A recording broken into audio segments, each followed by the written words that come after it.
of nowhere, Mark Wheeler. I'll do whatever in my power to take back the spot that you stole from me. Wheeler and Vertigo met up in a parking lot. Someone called the cops. Super Showdown! No hold barred! Oh, massive You're just a pathetic little good boy. An entire year of torment has led to this, a dog collar match. Wow! A shocking return from the former champion. Mason believes it's his time. Can the champion make it a year? Turn around, it's Carter Mason. Oh! I don't think Psycho Mike knew. I think Psycho Mike thinks Tarek is the one who hit him with the belt. Carter Mason beside us here. He's having the time of his life laughing at this.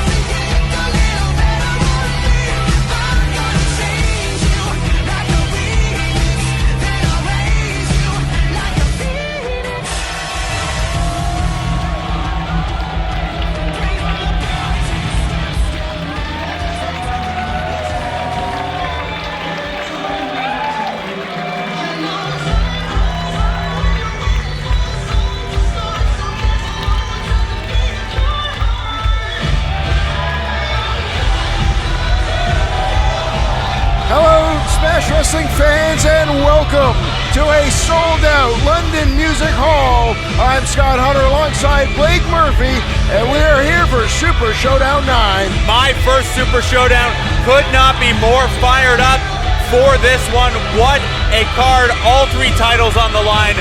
A lot of bad blood going into this one too. I cannot wait to get the action started, and we're not going to have to wait too long, Blake.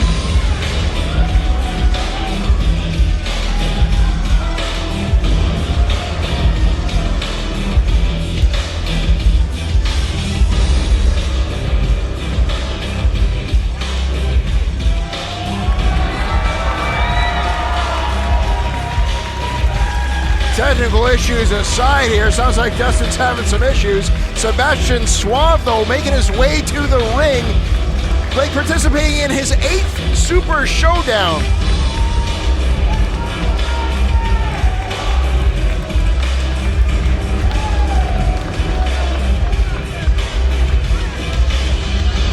Well, this is what happens when the boss man's in a match. He's a man that wears many hats. But tonight, he has his work cut out for him here. He's going a one-on-one with Jax Williams. There are a lot of people high on Jax Williams as a prospect. I am holding a ton of Jax Williams stock.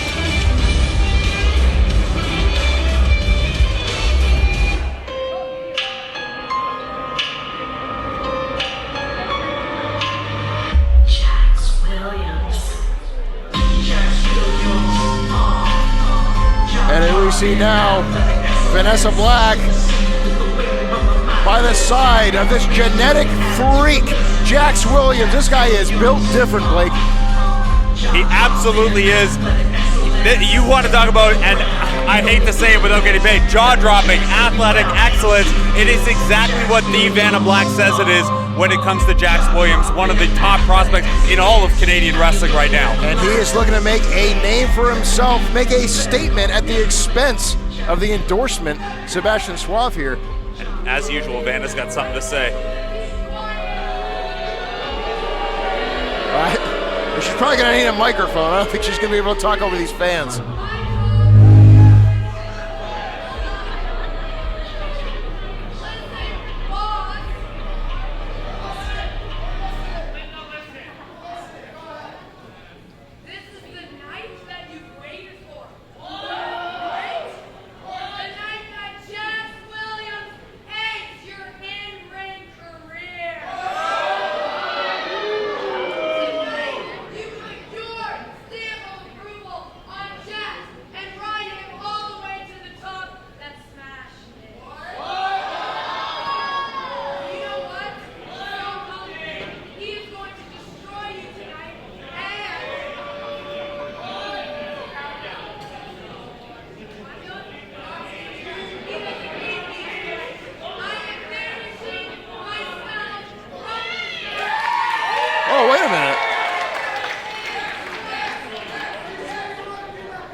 Well, that's a treat. Well, the Vanessa Black says Jax Williams has a point to prove himself tonight, and well, she's busy later on tonight as well. So it looks like it's going to be Jax Williams, Sebastian Suave, truly one-on-one.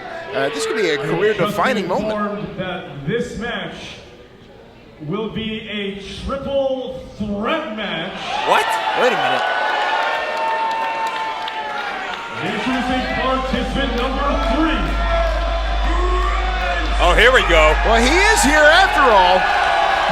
Look at the look on Jax Williams' face. Yeah, he's not happy about it, but the fans sure are. Brent Banks making his way out here. This match was originally supposed to be Sebastian Suave, Brent Banks one-on-one.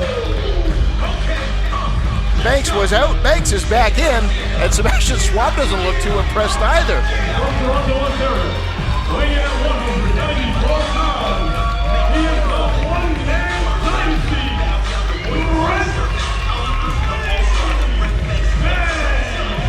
What is the opposite of a bait and switch? We thought Brent Banks was going to be on the card one-on-one. Sebastian Suave had been trying to drag this match out of Brent Banks for months, arguably for years.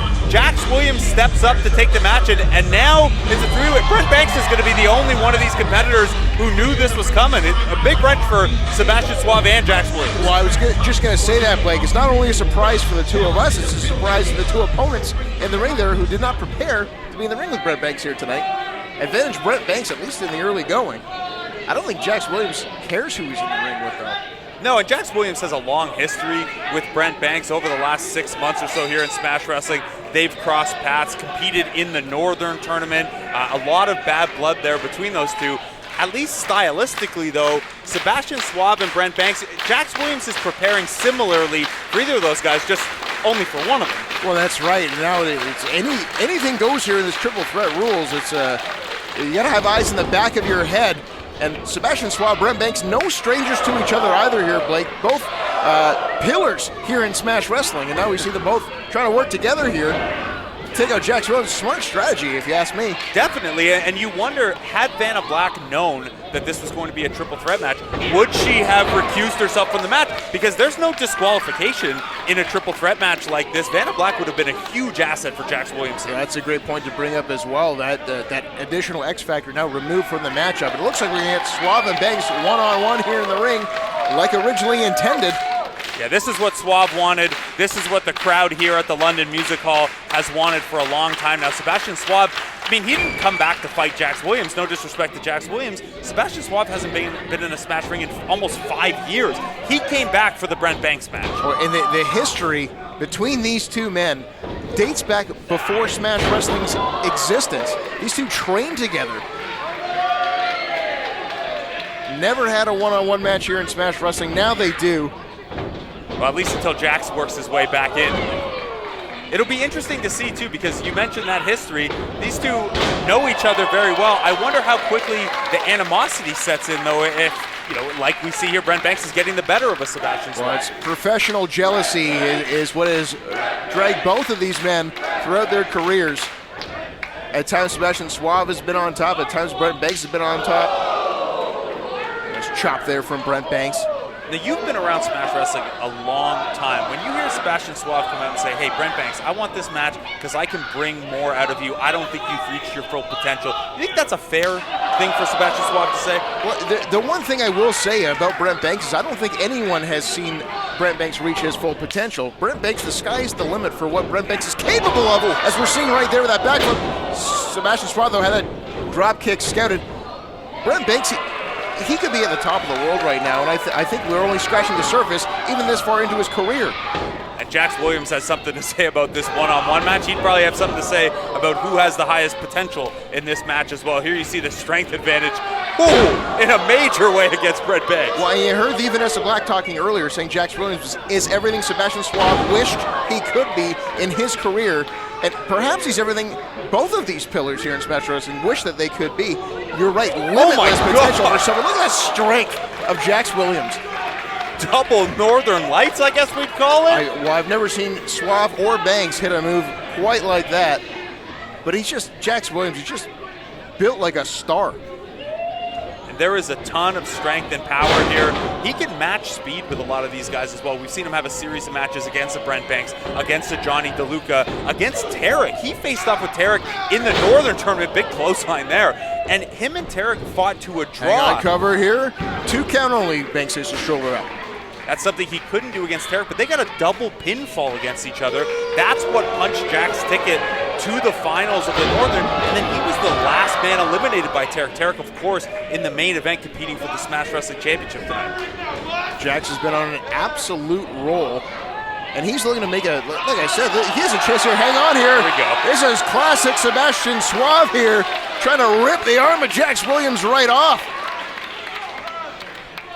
And you're not going to win the match that way, but the ref can't DQ you if you don't obey the five count here in triple threat. Ooh!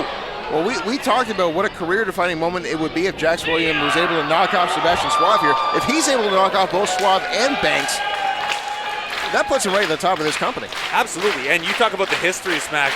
Brent Banks was on the 2013 Super Showdown, the very first one. Sebastian Suave was on that card as well. Jax Williams has a chance to make a pretty big dent in Smash Wrestling history. Absolutely, yeah. Banks and Suave, both Smash Wrestling originals. Whoa! That's Hurricanrana there, sending Sebastian Suave to the floor. There's no padding on the outside here. Banks is quite pleased with himself there, but he needs to turn around. Jax Williams. He's, just able to duck that close on there. High knee there, catching Williams right in the face. And the referee can do nothing but beg these guys to get back in the ring. Banks looking to go to the outside here. And that is why Brent Banks is known as the one-man dynasty. Woo. There is nothing he cannot do. A big hug for the fan who caught him. Yeah, and that fan in a Blue Jays jersey, every Blue Jays fan could use a hug this season, so nice of Brent Banks there. Now right back to work on Jax Williams. He's got to get one of them back in the ring to go for a cover here. Banks now is setting the turnbuckles. Feeding off the energy of the London Music Hall with a big splash, connecting cover. 2, Jax kicks out with authority. Yeah, look at the power on that kick out. Jax Williams obviously taking a bit of a beating these last few minutes, but still that presence of mind and the strength to launch Brent Banks off. Yeah, here we go. Chop right to the chest. They're trying to chop right through Brent Banks. And this is the power of Jax Williams. There's no weakness in the game of Jax Williams. Good anticipation there, catching Sebastian Suave. And a huge forearm there in the corner. Looked like a tomahawk jam. He caught both men with it. Oh. Massive back elbow, trying to break the jaw of Suave. Well, Suave got out of the way of that one, and Brent Banks ate it. And now here we go. Pace starting to pick up here in this triple threat match. Jax Williams now went for an Irish whip. Suave reverses double S spine buster from Sebastian Suave. Banks gets those feet up though. This is the triple threat rules. On your head, another spine buster. That one into a cover here. 2. Banks just barely able to get the shoulder up. And you hear Suave, he was talking about trying to drag the best out of Brent Banks. I think they're pulling the best out of Sebastian Suave here. Pulling out all the old tricks. He almost put Banks through the mat with that spine buster. He damn sure tried. And now the crowd firmly behind the endorsement. And Banks, he's on wobbly legs here. Suave looking for that air raid siren. No, Banks able to land on his feet, reverse it. And that's how well these two men know each other. Back and forth. It's like trying to wrestle in a mirror. Well, exactly. I mean, these guys were doing this before they were actually wrestling in front of fans. Cover 2. Suave just able to kick out. Sends Banks all the way to the outside. But Jax Williams, this is his opportunity here. Sebastian Suave trying to pick up the pacer. Oh, he got caught there. Oh, what a backbreaker that was. Sloppy but effective. Doesn't have to be pretty, just has to work. And now he's holding Suave there. Banks with an elbow drop. Williams looked a little unsure. Should I hold it here? Are we going to do the tandem move? Enemy of my enemy is my friend on that one. Well, that's it. And now, nice European uppercut there from Jax Williams here. But Banks, so quick, so agile. Springboard cutter connecting. Banks into a cover here, leg hooked. And Jax again able to kick out. You see it a little less emphatic than the last kick out, though. Jax Williams may be wearing down a little bit here as this one goes on. The biggest man in the match. Maybe that cardio comes into play. Obviously, he's in tremendous shape, but Banks and Suave can go all day. They can, and you're right, Blake. I think the longer this match goes, the more it favors someone like a Brent Banks. Banks was also in that Northern tournament with Jax Williams. Didn't make it to the finals as Williams did. Again, these two with a long history. Vanessa Black first got kind of mixed in physically in a match helping Jax Williams out against Brent Banks. So these two know each other well, and clearly not a lot of love lost here. No, and Jax Williams is throwing absolute bombs right now, right to the face of Brent Banks. As he measures him up for another one here. That's got to be the strategy for Jax the rest of the way here. Use that power advantage, lean into these guys. They're already on wobbly feet. And now just taunting Brent Banks, I don't think that's going to do him any favors there. And now Banks went for a kick, got caught. Now he's in trouble. Oh, and a knee! That caught him, and Jax is still standing somehow. And there's Suave now dragging Brent Banks out to the outside there. Face first off the apron. And there's not much padding there with that apron. That's just wood and steel connecting there. Precarious position here. Jax Williams just throwing Suave like a sack of potatoes. Sebastian Suave is a grown man with children that just got tossed around like a rag doll. Kind of a wheelbarrow. It looked like it was going for a back suplex. You can call whatever you want. Damn near killed Sebastian Suave. And now Banks going on top. What the hell is he looking for here? Suave's in trouble. Suave is fighting for his life. We've seen Williams use a powerbomb before, but not like that. Sliced bread into a powerbomb. Banks has got a real opening here. He does. He hits that boot right to the face of Williams. He's got to take advantage of the powerbomb right through the ring. Set him up for another one. It's got to be academic at this point here. Oh, jeez. Almost dropped him right on his head. Look at that power, Williams! Drop him on Sebastian Suave instead. He's going to stack him away. Cover, 2, 3. Unbelievable.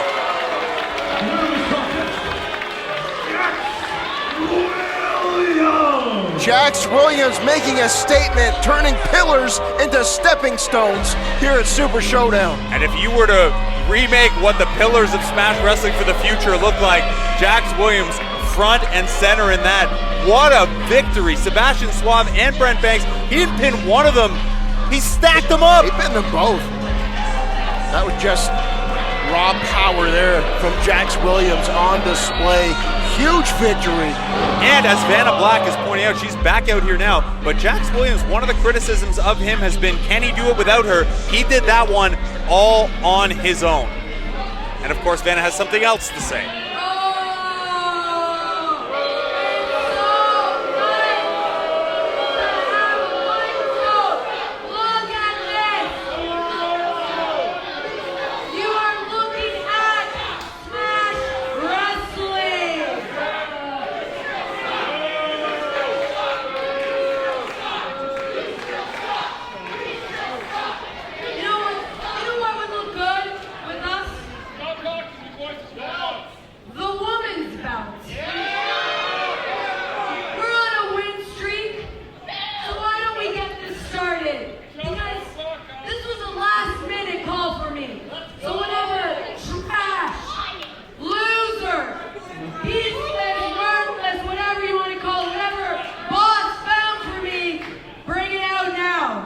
We're getting right into this. Jax, you did a good job. I don't need you either. I got this. A nicer way to say that to your client, maybe. It sounds like Vanessa Black wants to do this on her own now and prove to the fans here in London that she can do it by herself too. We don't know who she's facing. We know the Smash Women's title will be on the line. Oh boy. History and the lineage of the women's title.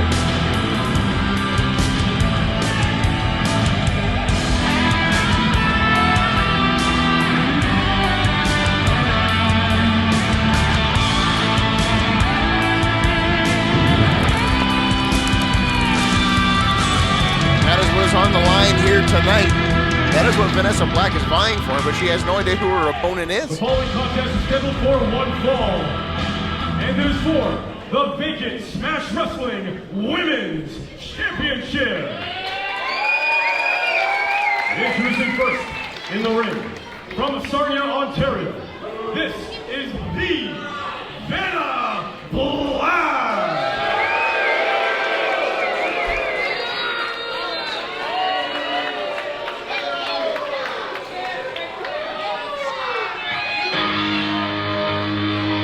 Oh, here we go.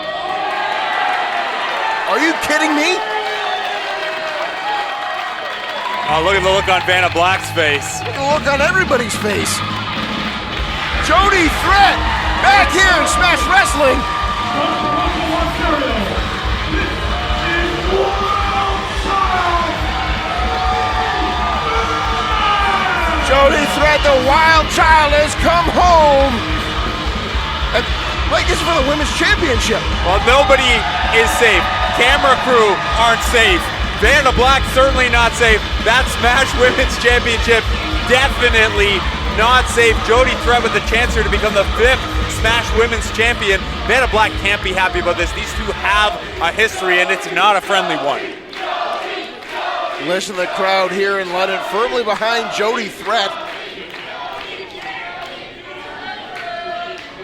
And again, we're going to see a new champion crowned right here, right now. And I'm still trying to get over the fact that Jody Threat's even here, much less in a match for the championship. And kudos to both of these women stepping up in this opportunity. We were expecting Lethal Gaze to defend their co-championship in an open challenge. Lethal Gaze having to relinquish the titles due to ongoing mental and physical health issues. Both of these women stepping up on short-ish notice here.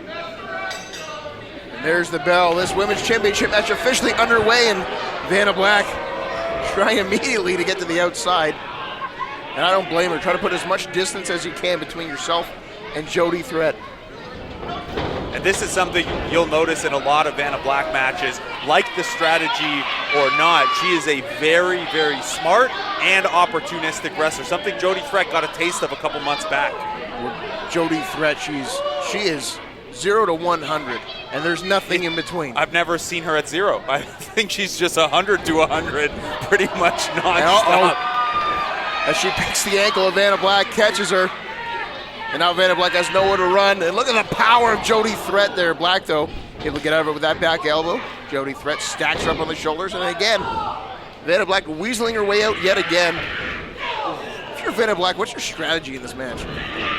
I think it's a lot of stick and move. Jody Threat obviously has a physicality advantage here, a little bigger, a little stronger. Vanessa Black's going to have to lean on that opportunism that I mentioned. A lot of, rolling out of the ring, catch Jody off her game. You know, normally you don't want to take Jody Threat outside the ring. She's even more dangerous out there. But Vanessa's going to have to stick and move. Big boot there from Vanessa. She's trying to utilize Vanessa Black trying to utilize the momentum of Jody Threat. Engaged the caught there and slammed to the ground. Cover. 2 kick out there from Vanessa Black. Little world's wildest slam, as it were. These two, I mentioned, they squared off a little while ago. It actually started Jody Threat was in a 4-way match that involved Jax Williams. Vanessa Black got very involved in that match, and afterwards Jody Threat was like, all right, let me have this one-on-one. We saw it in Toronto not all that long ago, and Vanessa Black really drew some attention. It was one of her first singles matches here in Smash, and she took Jody Threat to the limit. And just like that, she's got herself in the title picture. And that just goes to show when you step up, good things happen. Vanessa Black stepping up into this open challenge role and right away walking into this women's title match. And Blake, just like that, she's 1 win away. Yeah, she's 1 win away. Good reminder that every outcome matters. You take Jody Threat to the limit. You beat a Zandra Lee. You win a mixed tag match. Her and Jax Williams beat Kevin Blackwood and Haley Dillon, who are, those are very notable names. Cover here, hang on, new champion. No, kick out, only a 1. And that mixed tag match, maybe if Haley Dillon and Kevin Blackwood win, it's Haley Dillon in this spot instead. So everything matters here, and this is early for Vanessa Black to be in the title picture, but like I mentioned, that opportunism about Vanessa Black, that's not just in the ring, that's outside the ring as well. We've seen it in how she represents Jax and now herself. Face first off that top turnbuckle goes Jody Threat.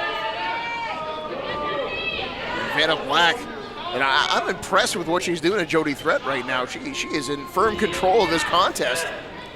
Oh, and I spoke too soon as Jody Threat immediately reverses it.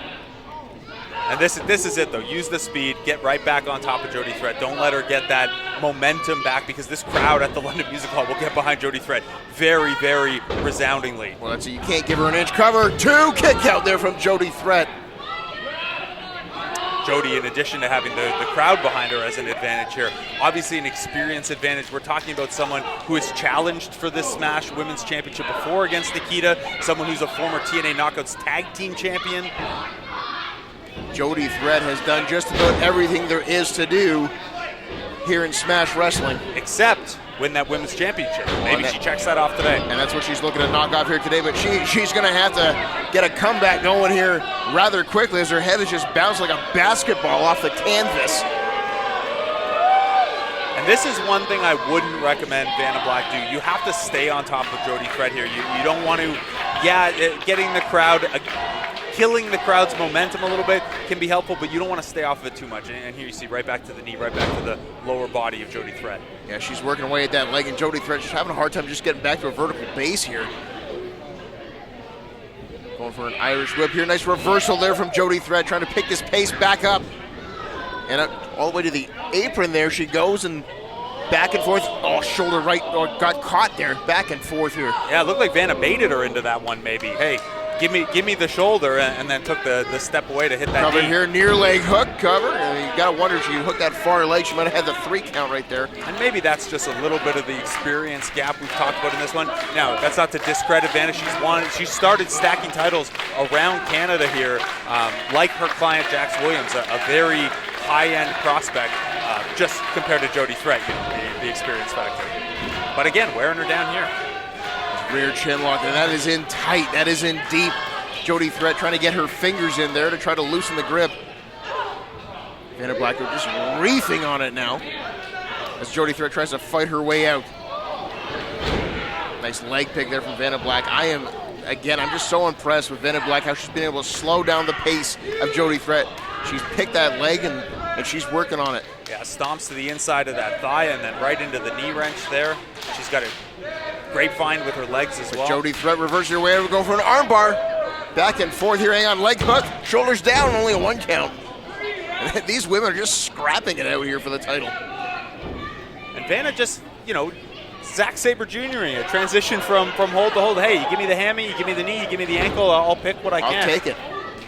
Jody Threat, though, again, able to fight her way out of this thing. She's just wrestling against a bear trap. Yeah, you can see it, though. It's starting to take its toll on that left leg, her base there. And for someone who does a lot of power moves and doesn't mind going up top, that could play a role. It's not just the power, it's the speed of Jody Threat also that gets affected when you don't have your legs.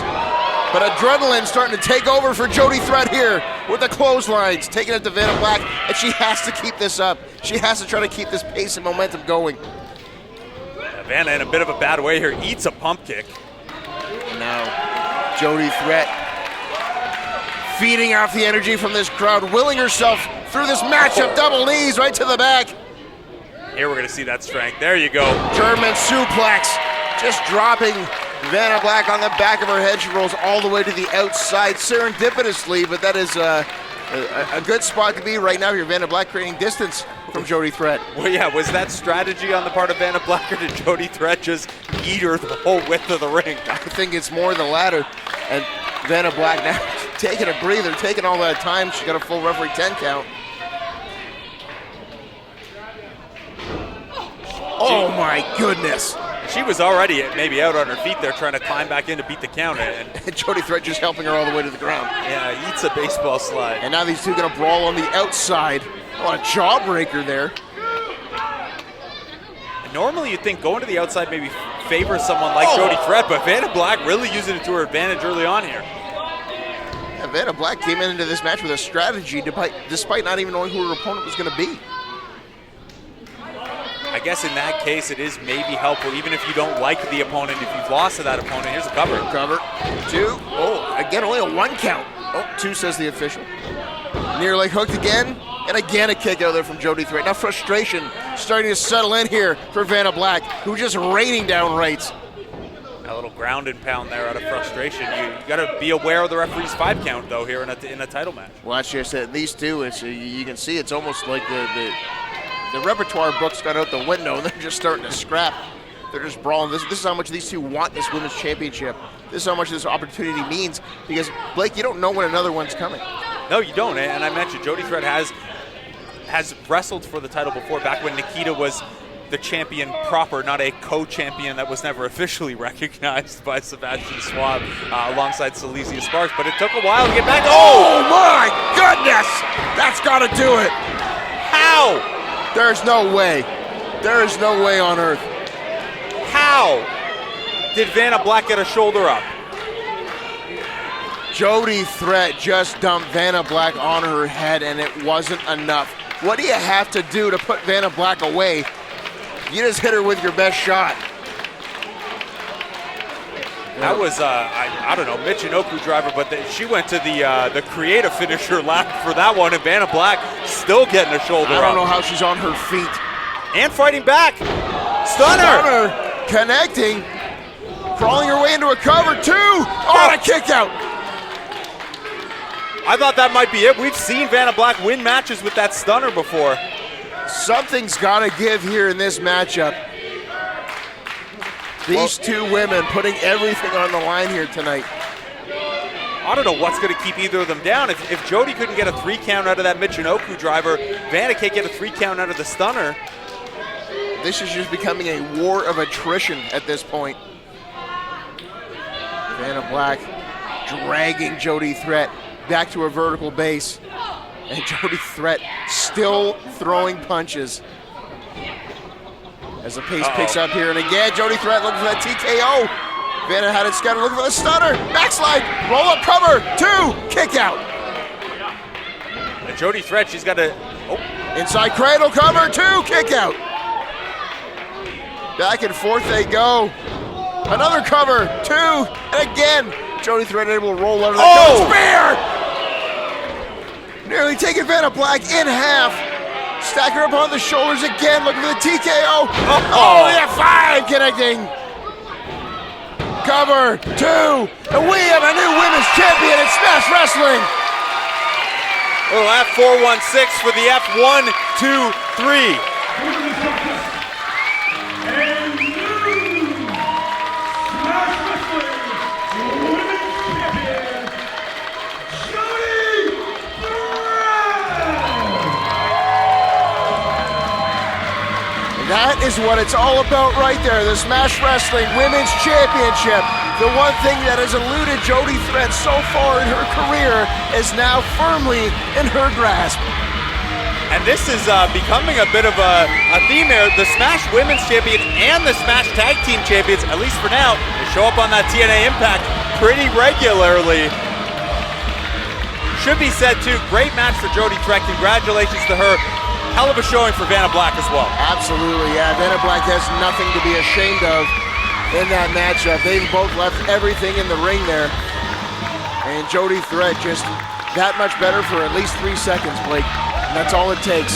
That spear came out of nowhere after they traded pinning combinations. Hey, there's no wrong way to win a championship. So if it takes a cradle, if it takes a roll-up, but then the spear, then that big F416. What a fun one, what a blast. And we got 2 more title matches. Yeah, we are just getting started here tonight. Absolutely. Big win for Gun Club. Ryan Mathias, KJ Reynolds.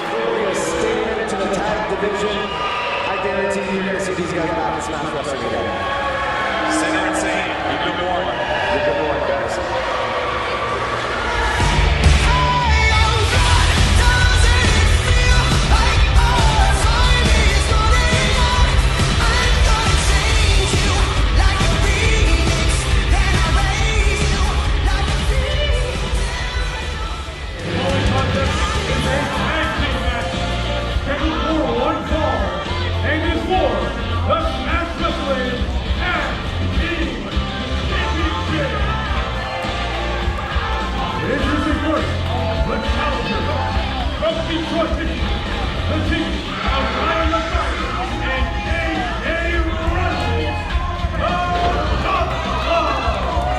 Well, Blake, we roll from one title match right into another, and the theme of the night so far has been opportunity knocking, and a tremendous opportunity here tonight for the Dub Club. Absolutely. They have gotten a chance to challenge for these titles before in a triple threat tag that involved the Motor City Machine Guns and our champions, Sinner and Saint. But they step up here. We thought Tabernacle team would be having their rematch they never got. They relinquished the titles, they never lost them. But instead, it's the Dub Club rolling up to get the dub and the Smash Tag Team titles here.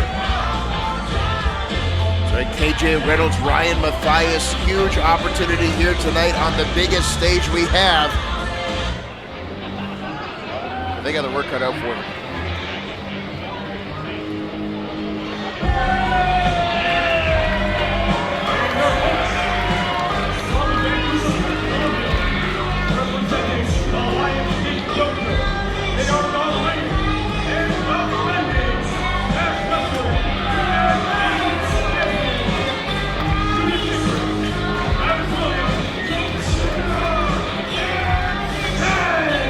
Sinner and Saint have been laying waste to all comers since winning the Smash Wrestling Tag Team Championships, but does their reign come to an end tonight? Well, 217 days, 4 different title defenses, including, yes, a victory over the Dub Club here. They've also beaten Australian Takeover. They've beaten the Motor City Machine Guns. It's hard to imagine Sinner and Saint without those Smash Wrestling Tag Team Championships right now. They have, as you said, been making a name for themselves in TNA as well. And the Dub Club looking to take advantage early, jumping the champions from behind. And this is just a brawl early on here. I don't think we've rung the bell yet. Yeah, I don't believe the match has officially started yet. Ryan Mathias dumping Judas Icarus to the outside and then putting his hand. There we go. Now we're going to start it with just one in the ring. Well, good. Well, now it's official. You see KJ Reynolds just taking advantage here of Travis Williams. Yeah, nice advantage early for Dub Club. They'll look to, of course, with this early edge, cut the ring off. Don't let Sinner and Saint get into all that tandem offense that they're so effective at. The chemistry on Sinner and Saint, really the chemistry on both of these teams through the roof. Well, and that's the thing, is you don't necessarily like the strategy of jumping the champions before the match starts, but there's tandem offense here into a cover here. What a new champions already? No, kick out. And hey, yeah, you don't have to like it, and you know, you're nudging up against some of the rules there, but you're the underdogs. You get an unexpected shot at Sinner and Saint. You got to take every advantage you can if you're Dub Club. 100%. You can't come out here calling yourself the Dub Club taking L's. Tag made here. KJ Reynolds now legal man. Nobody home there. And there's the tag made. Judas Icarus now makes his way into the ring. And this match is just going to be fast paced from bell to bell. Yeah, hopefully we can find the same chemistry these two teams have, because they're flying around here. And the thing about both of these teams is, look, there is regular chemistry, we can do tandem maneuvers, and then there's we know what our partners are going to do way ahead of time. Absolutely. Way before they do it, and both of these teams have a little of that going on. As the clotheslines there, dumping both men to the outside of the ring. Smash Wrestling Tag Team Champions standing tall despite getting jumped before the match started. Sinner and Saint, they've been busy. You see the kinesio tape on the left shoulder there for Travis Williams. Up and over here, getting caught, just dropped right on his face, double drop kick. And again standing tall, but eventually got to get one of these guys in the ring and pin him. Sinner and Saint, you're going to see a lot of those double team maneuvers, and they're going to cap a lot of them off with vicious punches and kicks or jawbreakers like that. Yes, it looks fast, it looks fun, but these guys hit hard. They hit hard and they don't stop hitting is the big difference between them. Cover made, but referee says he's underneath the rope there. You don't go do a stint at the Dragon Gate Dojo and come back hitting lightly, you know? Tag made there, Travis Williams now once again legal man. And now just looking to stretch out KJ Reynolds. Oh, jeez, drop kick right to the face. Cover here, that might do it. He kicks out, but barely, and again, look at that, what fluid motion. Just taking the arm. Travis Williams loves this part of tag team wrestling. Hey, let's isolate a body part. Let's isolate an opponent in the corner. Quick tags in and out. Well, they didn't become champions by accident. You can tell that right now, too. They are, you're right, effectively cut this ring in half. It doesn't matter which partner they pick. They just take one out and, oh, geez, big back elbow there. Ryan Mathias trying to get his partner back into this matchup. And that might have been enough. He bought him a minute there, and KJ Reynolds on the offensive now, and Dub Club tagging in. Mathias now from the top rope. Double stomp to the back of the knee. And this match is just taking a turn, just like that. Oh, Mathias not going to work in that leg of Icarus. No boots on Icarus, you'll notice, just the kick pads.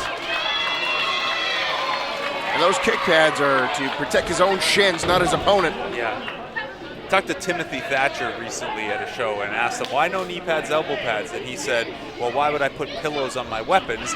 In some cases, though, yeah, you do want to protect yourself. If you're going to lean in with some of those nasty leg kicks that Judas Icarus will deliver, better safe than sorry. Absolutely. As now KJ Reynolds once again was tagged in, legal man here. But a handful of tights there. Oh! And a kick right to the mush, right to the face of Judas Icarus. I guess a discus kick? I don't know. And right back to the leg. That right knee of Icarus is in trouble. And again, an abdominal stretch being applied in the corner, using the ropes for leverage.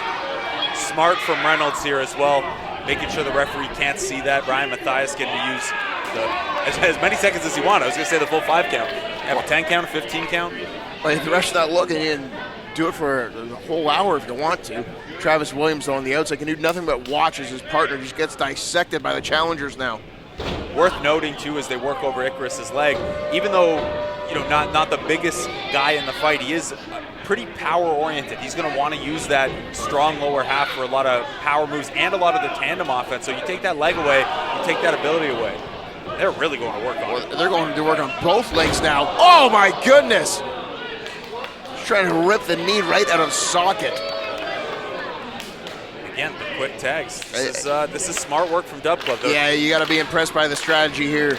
And they've taken the crowd pretty out of it. That's a, oh! And again, right back to work on the legs. This is just a complete clinic being put on. Cover 2, and just barely a kick out there from Icarus. And Icarus needs to make a tag sooner than later, but this match is academic. And again, you see there with the working over on the leg, Icarus had to get both arms into that kick out to be able to get out at 3, taking some of that power away. You saw KJ Reynolds there dragging Icarus into his team's corner there, farther away from his partner. And now you see Mathias putting his body in between Icarus and Williams there. And now a half crab being applied. So again, they're from Detroit, so they wouldn't call it this. I'd call that a Canadian Maple Leaf myself. Shades of the great Lance Storm here. And now you see Travis Williams, he's begging for a tag, but that's all he can do. And look at the angle of that knee. And Icarus, he's just fighting for his life here. Just kicking away at Mathias. And again, reaching for a tag, it just fingertips away, but doesn't get the tag. And now still being forced to fight. Oh, to stop right to that. There's that bare foot. What for a soccer kick, nobody home. Inzaguri connecting. And I don't know where Icarus found the juice to push off and deliver that one. He needs a tag in the worst way, though, but at least Ryan Mathias needs one here as well. Reynolds gets a tag first. Tag man on both sides here. Here comes Travis Williams. Oh. And now just going to work on the arm, trying to rip it right on a socket as he drops it right into the canvas. Shot to the midsection there. Repeated shots. Mathias able to duck those. Nice reversal here. Hang on, handspring, and just a raw punch right to the mouth. That might have knocked him right out. Man, the juice behind some of these strikes from Travis Williams. Go behind there from KJ.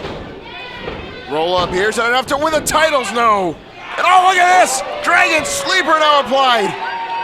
He's got that reverse cravat locked in, but it rolls through. Yeah, risk of getting your shoulders pinned there. He needs to get the scissors around the body when he's got that modified Dragon Sleeper in. Or, hey, get him up for the Brave Buster. KJ Reynolds in trouble. Cover here, 2. Kick out there from Reynolds. And right into an armbar. Exactly, right into that arm trap. He's trying to block it, trying to protect it. Matthias there with a standing shooting star press. Well, Reynolds can't be happy about that, though. His arm was right in the line of fire there on that standing shooting star. Oh, man, what a kick that was right to the face. Tag made Icarus now once again the legal man. You still see him favoring that leg, though.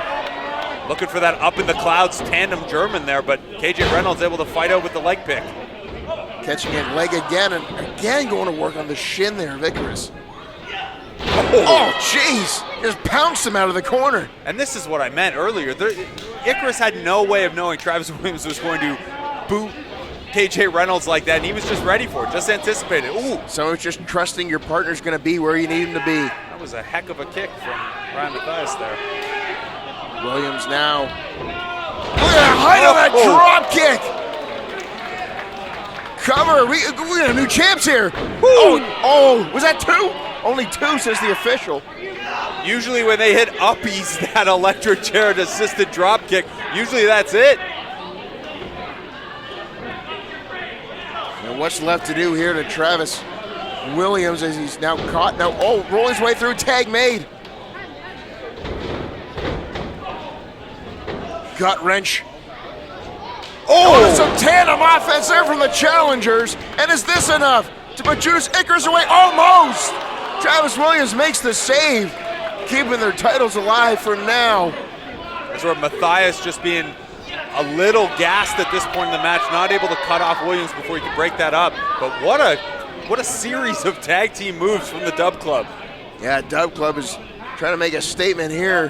Hang on, roll up, cover, two, and a kick out again. We've already seen one new champion crowned earlier tonight with Jody Threat.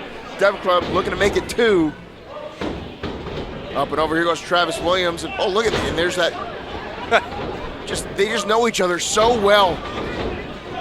They got to connect on something at some point. Just that chemistry you were talking about, Blake. And Icarus is fired up. The London Music Hall is fired up behind Sinner and Saint. I'm fired up. Travis Williams now picking up KJ Reynolds as they look to put him away once and for all. Looking for the ode to the fallen, maybe. Matthias makes a big save. And another roll through here. Jackknife cover, only a 2 count. Dub Club, don't stop coming. They do not stop at all. KJ runs with another cover, and again, shoulders down. But again, jeez. Looked like Referee, Matthias I gotta say, I don't even know the shoulder was down there. Looked like Matthias was trying to get the assist from the apron, but Judas Icarus was able to cut him off. We're back to one-on-one here. Reynolds against Williams. To bring Williams down there into the cover. Once again, into the arm bar, and that's in deep. He's trying to break, he's trying to block it. Ryan Matthias tries to break it up, comes up empty. Nobody home on the elbow drop. And a clothesline takes him right out of it. And that breaks it up. Now that's in deep, and he taps. And still. Sinner and Saint retain.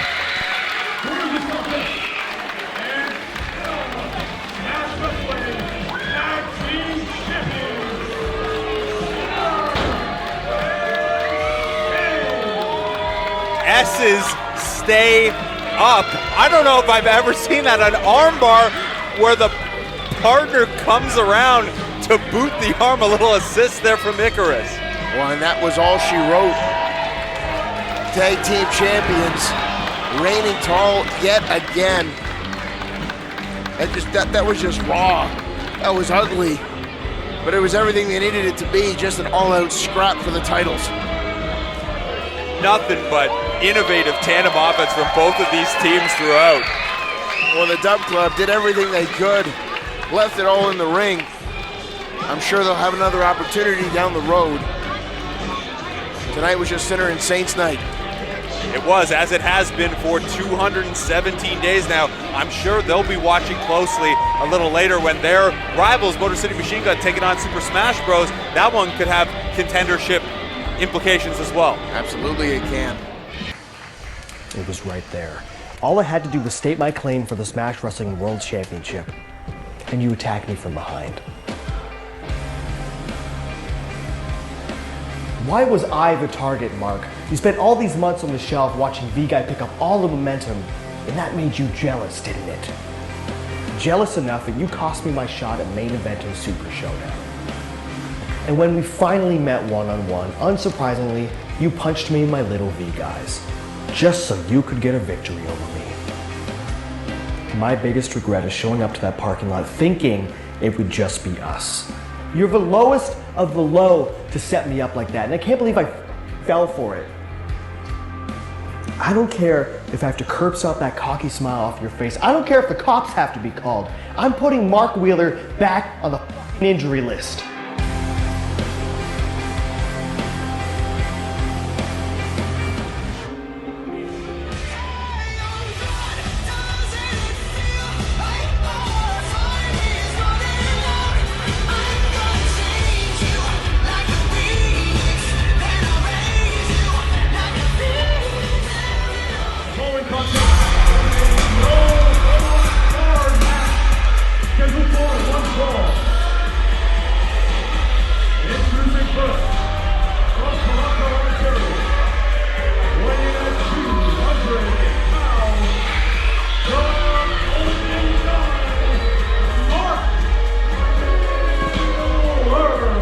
Smash Wrestling couldn't think of any rules that these two would abide by in this match, so they said, well, the hell with them. Let's just get rid of all of them.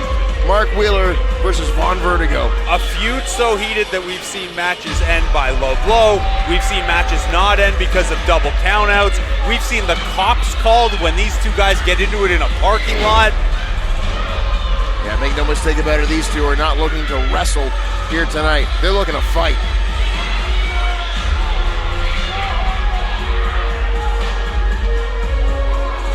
The strong words from Von Vertigo earlier, so he's looking to put, well, I can't say everything he said, but he's looking to put Mark Wheeler back on the shelf.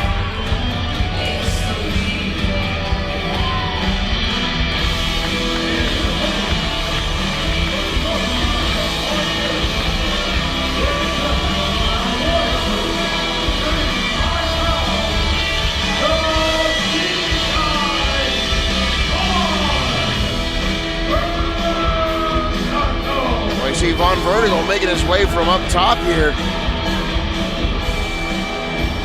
The balcony full here at London Music Hall. Vertigo playing some mind games. Yeah, you see Mark Wheeler just taunting Vertigo, saying, get down here.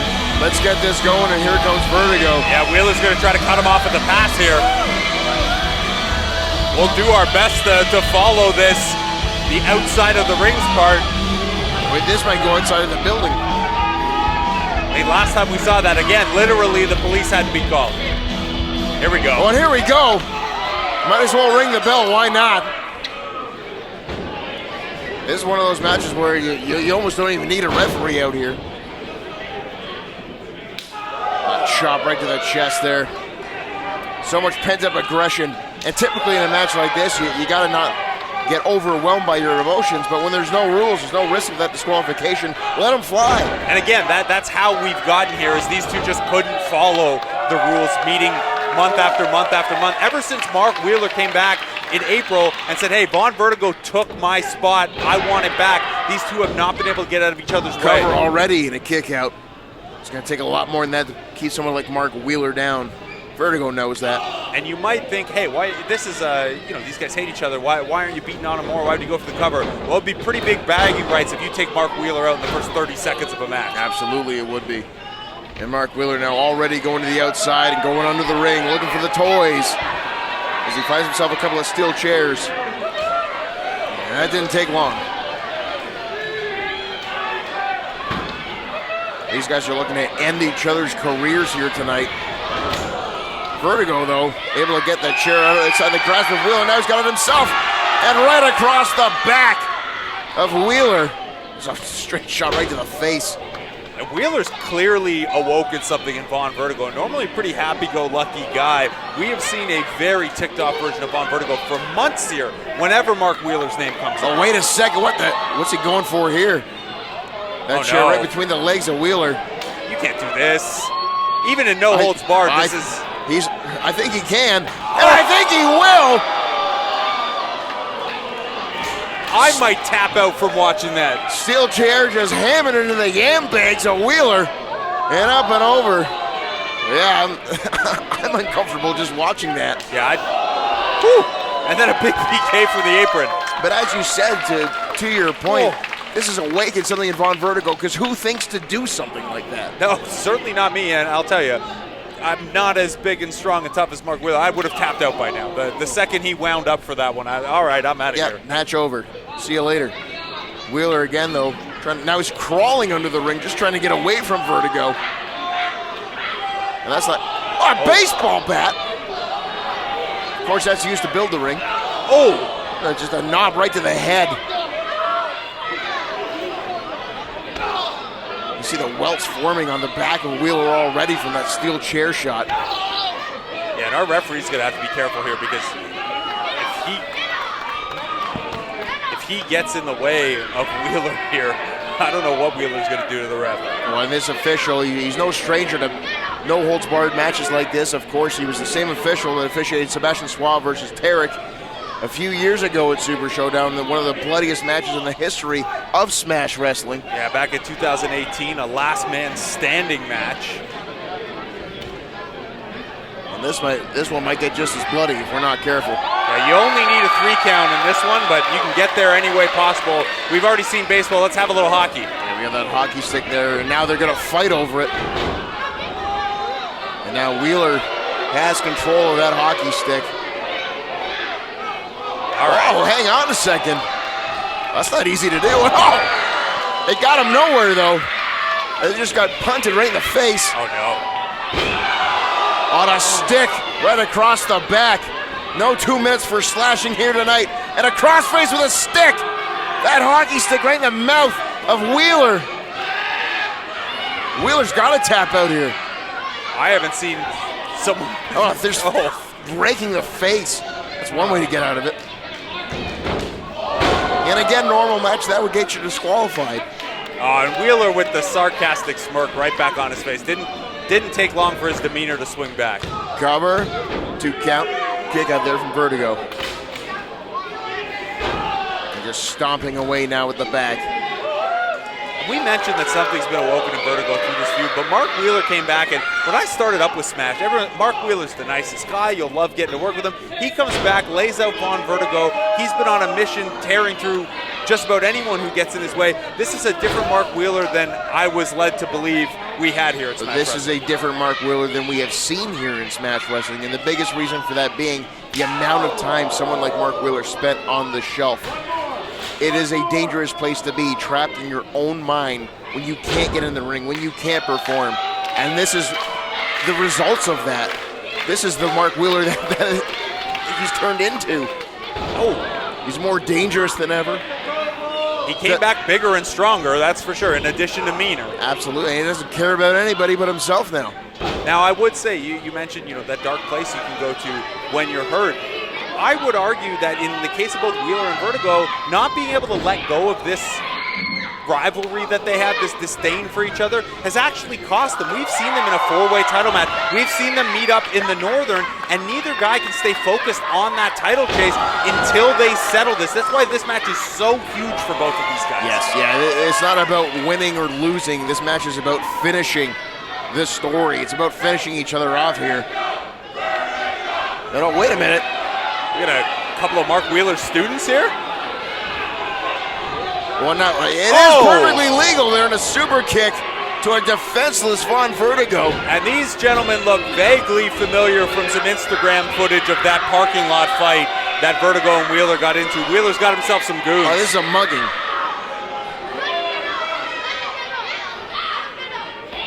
And Vertigo, Vertigo's in trouble here. This is 3-on-1. Wheeler talking strategy. And this is not what it's about. There's no way that this match can end like that and Mark Wheeler feels like he's finished it. Although we think that, and then Mark Wheeler also in what we thought would settle this one, won with a low blow. So he's not above it if it gets him the W. Von Vertigo with a nasty forearm to fire back there. And now both men are down. And again, we've seen these guys double count out before. We've seen these guys in a 4-way that didn't finish when Tarek came back and laid everyone out. They've got to find a way to settle it here. Well, you see the referee at a 4 count. This might be the only way to settle it.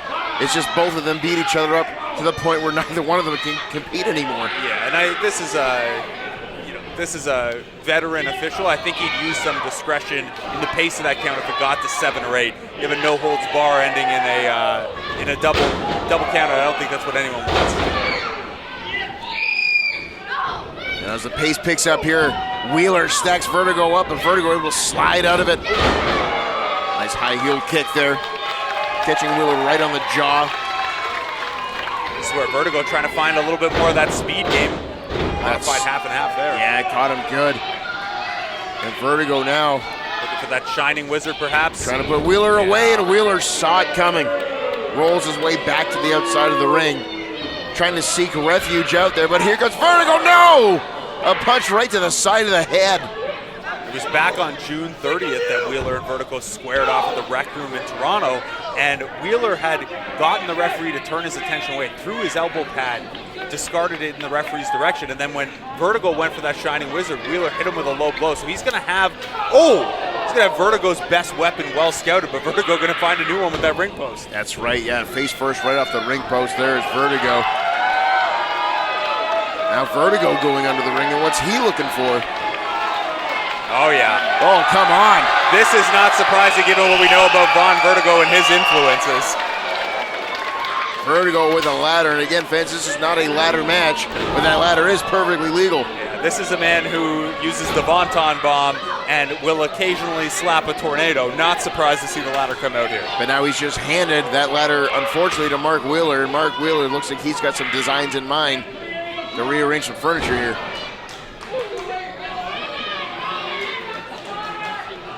Vertigo, he looks like he's in trouble here. Wheeler stacking Vertigo on their shoulders, and again, Vertigo trying to slide out of it, and he does again. These guys know each other so well. Shot to the midsection there. And Vertigo, he might be thinking Vonton already. Be careful of that ladder there. Oh, but Wheeler almost baited him into it. Chopping that top rope there, dropping Vertigo there. Vertigo's in trouble here with where he's prone, the power of Mark Wheeler, and where that ladder's sitting. This is a precarious position for sure. This is dangerous for both of them as Mark Wheeler now, again, rearranging, setting up for some destruction here as Wheeler's now going to meet Vertigo up top, but Vertigo's still fighting back. If he has his way here, he might rearrange Vertigo's insides if the small of his back's going to land across this ladder. That looks like what Mark Wheeler's going for here. It's exactly what he's going for. Vertigo knows it as well. He's got to fight out of this thing with a headbutt. Dropping Wheeler down, and Wheeler now lands in a bad position there on that ladder. Wait a second. Vertigo going up top. Vonton connecting. Cover, that's got to do it. No, it doesn't. Mark Wheeler fueled only by hate for Von Vertigo at this point. I thought that was it. The Vonton bomb onto Wheeler, onto the ladder. How is that not enough to end this? This is just about Wheeler not wanting to give Vertigo the satisfaction of pinning his shoulders to the mat for a count of 3. That's what willed him to kick out there. But damage has been done. Make no mistake about it, Wheeler's in trouble. And that back was already starting to welt up from the chair shots, and now that across the ladder, and Von's going back onto the ring again. Well, that back is taking a beating. You talk about the chair, he's been hit with a hockey stick, and now Vertigo getting more chairs. Surprised there are any chairs left. We're sold out here at London Music Hall. We are standing room only, and we've been hoarding chairs under the ring. Drop kick there right to the face of Vertigo as Wheeler now. You see weapons just scattered around the ring. Take your pick. Yeah, and there's no game plan or strategy at this point. It's pure violence if you're Mark Wheeler to get back into this. You saw the stomps to the lower back. He's going to go under the ring now, and he's looking. Is that a door?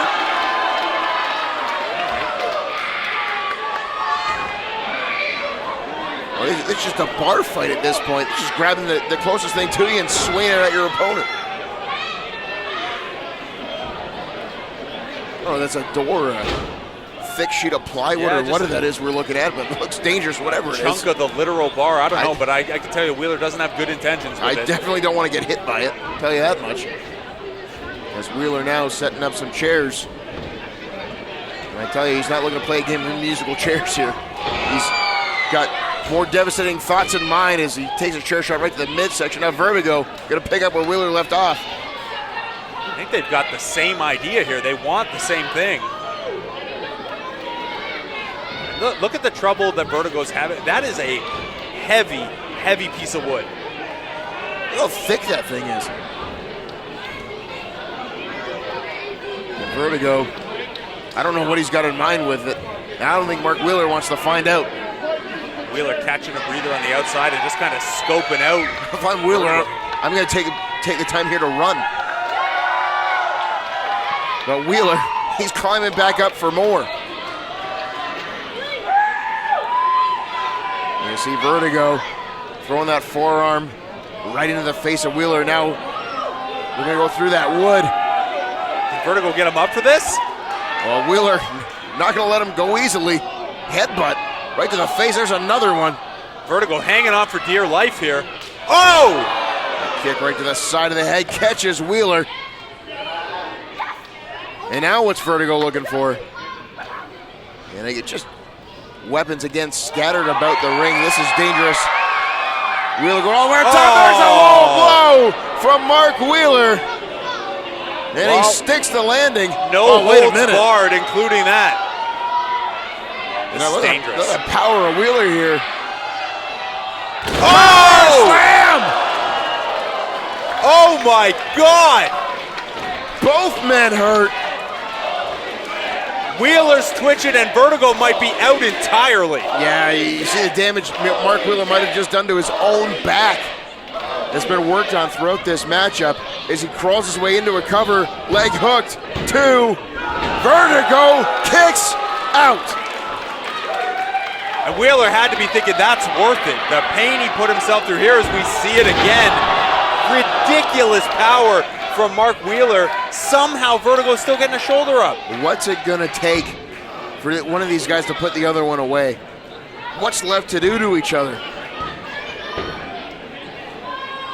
Wheeler just dragging. I don't know how he's standing right now, but he's dragging Vertigo back up to a vertical base. And even with the strength Wheeler has, you see him grabbing at that lower back, just trying to pull Vertigo to a vertical base. He is hurt. He's got the arm hook there, a full Nelson applied, slips through, cover, 2, roll through again. Now Wheeler has a cover. Back and forth they go. They're going to make the referee work. Super kick, connecting. Got all of it. There's another one.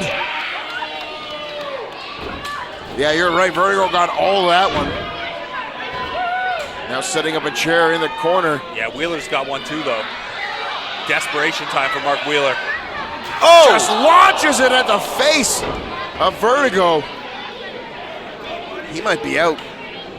And that chair that Vertigo positioned now precarious. Wheeler might be able to use it here. And there are so many just jagged edges to a steel chair. You gotta be careful with those. Head first into one goes Wheeler now. Wheeler smartly rolling to the outside where he, maybe not. Just gets that boot up. He just kicked right through a chair. Oh, Vertigo says the hell with it. I'll use the frame. Chair's arguably more dangerous, missing the cushion. Oh, no. Wait a minute. Vertigo's got that chair wrapped around the head of Mark Wheeler. And there's a shining wizard. And is that enough to put Wheeler away? Yes. Thought Vertigo is finally put down Mark Wheeler, but it took everything and more. Yeah, Wheeler's in a bad way here. And look at the look on Von Vertigo's face. That to me says he's realizing just how deep in the water he had to go to pull that one out. That's exactly what it is. Here we see it again, that shining wizard with the chair over Wheeler's head around his neck. Yeah, you see it right in his throat. Vertigo, I mean, you got to do what you have to do in a match like this, but I think you're right. He's coming to the realization of just how far he let himself go in this rivalry. So Mark Wheeler has to be assisted to the back. He's in a bad way here.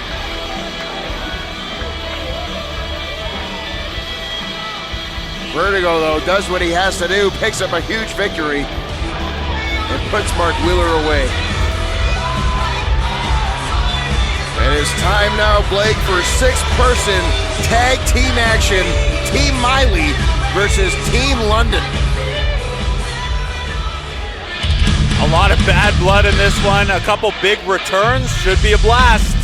And yeah, the London Music Hall is going to be very clearly on one side of this over the other. Well, I would say so. I've got a lot of choice words for Miley, but none of them I can say on air.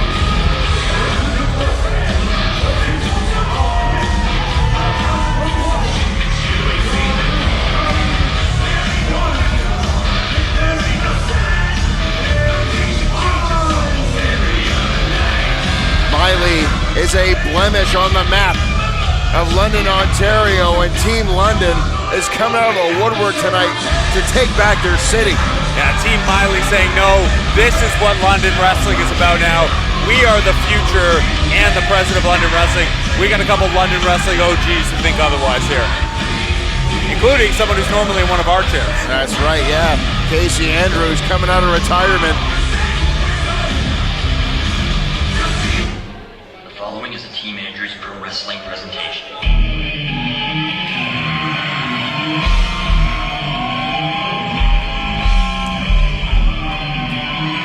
And you see, showing off the Winks Eatery merch. And their opponent, first from London, Ontario, weighing in at 230 pounds, Well, most recently known more for his voice than his in-ring work, Casey Andrews steps back into a Smash Wrestling ring for the first time in years.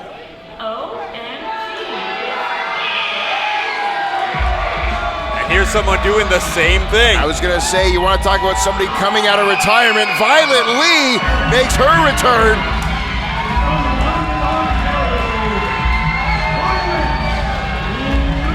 Her first time setting foot in a ring since 2019.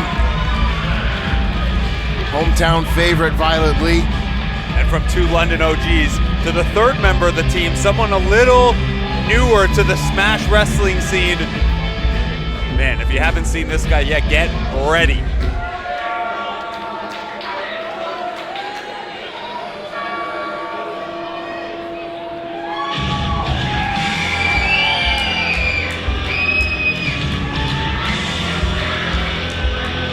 Yeah, you see Violet Lee and Casey Andrews. They called in some pretty big backup as Azrael is here.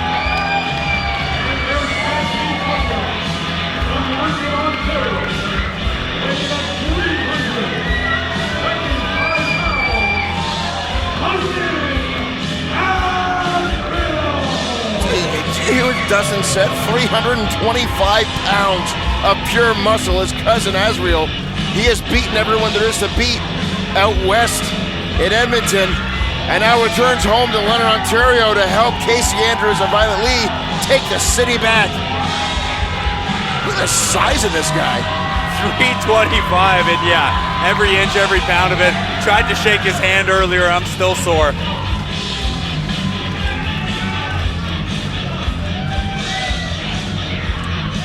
And no question who this crowd's going to be behind. No, absolutely not. This is going to be an all-out brawl for the Forest City. See, Casey Andrews, Violet Lee, they obviously texted each other before their match tonight because they got the matching gear. And the sponsorship. Sebastian Schwab thinks he's the endorsement. Casey Andrews coming through with the after party merch. And it's a fun fact, Casey Andrews made those tights himself, so I'm sure they're gonna rip open at some point in this matchup. Please don't tag him in then. Nobody needs to see that. We can get behind Team London here, but we don't need to see Casey Andrews that exposed. Casey Andrews looks in great ring shape. Yeah, he's fired up for this one. We were sitting right next to each other at this table when he said, look, enough is enough. Nick McGuire and Vikram Prasher were helping Miley out and talking smack to the crowd, and Casey said, I've had enough. I've got backup for this. We're going to show you what London Wrestling's really about. Well, that's what we're going to see right here tonight. And fans, as you can see, there's obviously intergender rules, not mixed tag rules. The men can compete with the women, as we're seeing to kick off this match, Violet Lee and Mick McGuire. And Violet Lee, I don't think you're going to win that battle. Mick McGuire is built like a brick house.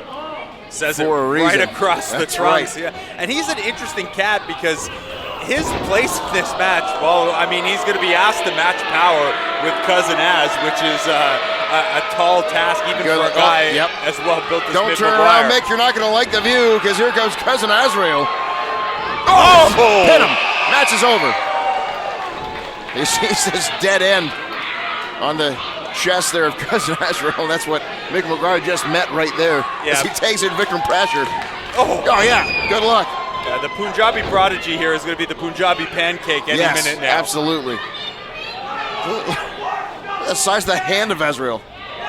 Love this strategy. Play it off like you want Casey Andrews because he's washed up, not just because you want Cousin Azrael out of there.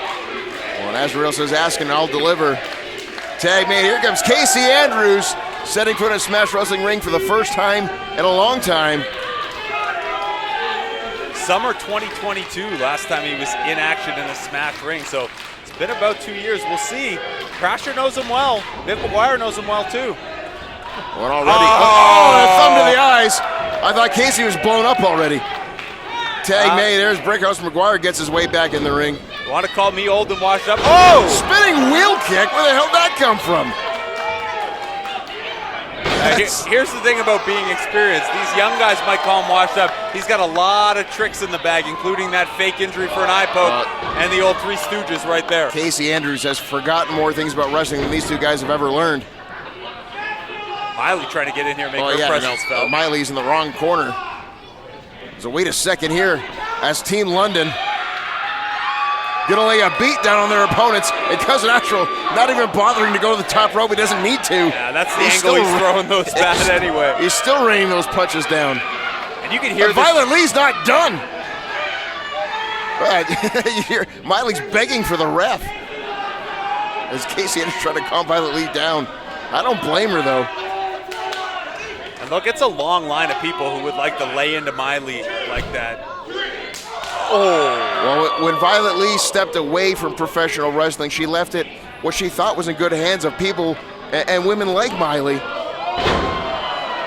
And she just doesn't like what Miley's done with it. No, and Violet first came back, and look, Miley's story here against Team London is intertwined with her story with Books and Looks, obviously turning on Michael Grayson, and Michael Grayson in a mixed tag situation against Roddy Matthews, and Miley didn't have a partner. Yeah, he had to go one-on-two. It was Violet Lee who helped him out, who saved him in that situation. So the Violet Lee and Miley issues go pretty far back as well, but mostly this is a story. Miley keeps stacking enemies. Well, she's not out here to make friends, obviously, and Mick McGuire, he doesn't like anybody either in his own right. He's just laying a beating down on Casey Andrews now. And you see the impact that she's had on the people around her. Getting Roddy Matthews, and you know, Miley's taking credit for this. I'm not telling tales out of school. Getting Roddy Matthews to see and think, hey, Michael Grayson's the weak link. Let's turn on him. Let's change our attitude. Cover here, hang on, kick out. She takes Vikram Prasher, never the nicest of fellows, and he's turned into a real mean SOB since pairing up with Miley. Mick McGuire, maybe a little bit more of a hired gun kind of situation here, but also a guy who's taken on a nastier streak since pairing up with Miley. Well, they say misery loves company, and there's no one more miserable than Miley. Whip there, and punch right to the midsection. Right in the old bread basket. And a boot to the side of the head there. It's McGuire now. And I don't think Casey's faking this time. I think he's losing his win there after those body shots from McGuire. Oh, that's not going to help him catch his breath. Gut buster there. Cover here from the brick house. Kick out there from Casey Andrews, but he's going to need to tag out pretty quickly here, I think. The other interesting dynamic to this with Miley, and we pointed out, there are a handful of people she's been close to who have taken on a nastier attitude. We haven't liked their tricks, their perspective very much. But these are also people who are starting to realize more of their potential. Absolutely. Roddy Matthews taking his game to another level. This is a pretty good performance early on here from Vikram Prasher and Mick McGuire as well. So maybe something to what Miley's doing. Well, and before you saw associate themselves with Miley. You don't see too much of Vikram Prasher in a Smash Wrestling ring. You don't see too much of Mick McGuire in a Smash Wrestling ring. They're here sporadically, periodically, and now that they've aligned themselves with her, they're getting more opportunities. Oh! Elbow drop right to the back. Casey Andrews there and tag made there. And look at the little nastinesses from Miley as well. The stepping on the back to get the tag. It's just complete disrespect. On top of the punishment she's laying out here is a tag made to Vikram Prasher. And a knee right to the face of Casey Andrews as he mocks him as well. Fame-asser. Cover, 2.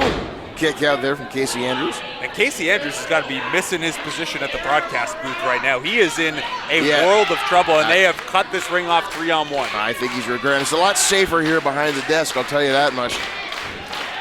Yeah, I've had my one run-in with Lethal Gaze, and that's about it. I don't need to leave this chair like Casey Andrews has. That's for sure. You talk about disrespect. Vikram Prasher just used a noogie in a wrestling ring. As Casey Andrews now trying to make a tag, he can't even walk anymore. He's like a crippled old man as he gets slammed to the mat. Should compliment our colleague Casey Andrews while he is on the more experienced side. You see after the noogie, very good hairline still. That's true. Yeah, he's getting up there in age, so that's not easy to do. As Vikram Prasher now just the knee right across the neck and throat. And Casey Andrews, he's in a bad way here. And again, just getting choked on that rope. He's got to make a tag here. And Brickhouse said it's my turn. Yeah, they're having a lot of fun with this right now. But that fun stops the second Casey Andrews can get a tag. He desperately needs one here. Well, if he can get that tag. Because right now he's in the ring there with an absolute juggernaut. Yeah, there's maybe the window we needed. Big drop kick there, but it's all he can do is just create that separation. Can he capitalize on it, though? Is there enough left in the tank? And Az has got that big reach, so he doesn't have to get as far as a normal tag team partner. Well, but that's a good point, too. Well, yeah, you got to think Casey Andrews can get that tag to Big Cousin Azrael. Well, you're rolling the wrong way right now, Casey. I don't think he knows where he is. That's the problem. As he's staggering Mick McGuire, inching closer to his corner as well. Both men trying to make a tag. Tag made to Violet Lee. Tag made to Miley. And here we go. Oh. And this is what Violet Lee came back for right here. Get her hands on Miley. Absolutely. There's press. And now Violet Lee raining down those punches. Here comes Vikram Prasher. Just pulling Violet Lee off. He's got the waist lock applied. Elbows now right to the face. Oh, Violet Lee doesn't discriminate. She'll throw punches at anybody. And those are the rules of this match. You can go after whoever. Clotheslines around the ring from Violet Lee. Oh! Taking out both Violet Lee and Prasher. The Bulldog clothesline combination. This is what Violet Lee was known for. And this London Music Hall crowd very much behind the Violet Lee outburst here. Violet Lee ducking the clothesline there. Tilt-a-whirl. Oh, she's got that arm trapped. Well, I think Prasher might have caught her. He did. Able to get her off his head at least, momentarily. She's back to the front head face lock. Nice vertical suplex. Yeah, just dropping Prasher, and he's all cattywampus in the corner. And Violet Lee trying to energize this London crowd here. Don't turn around, though.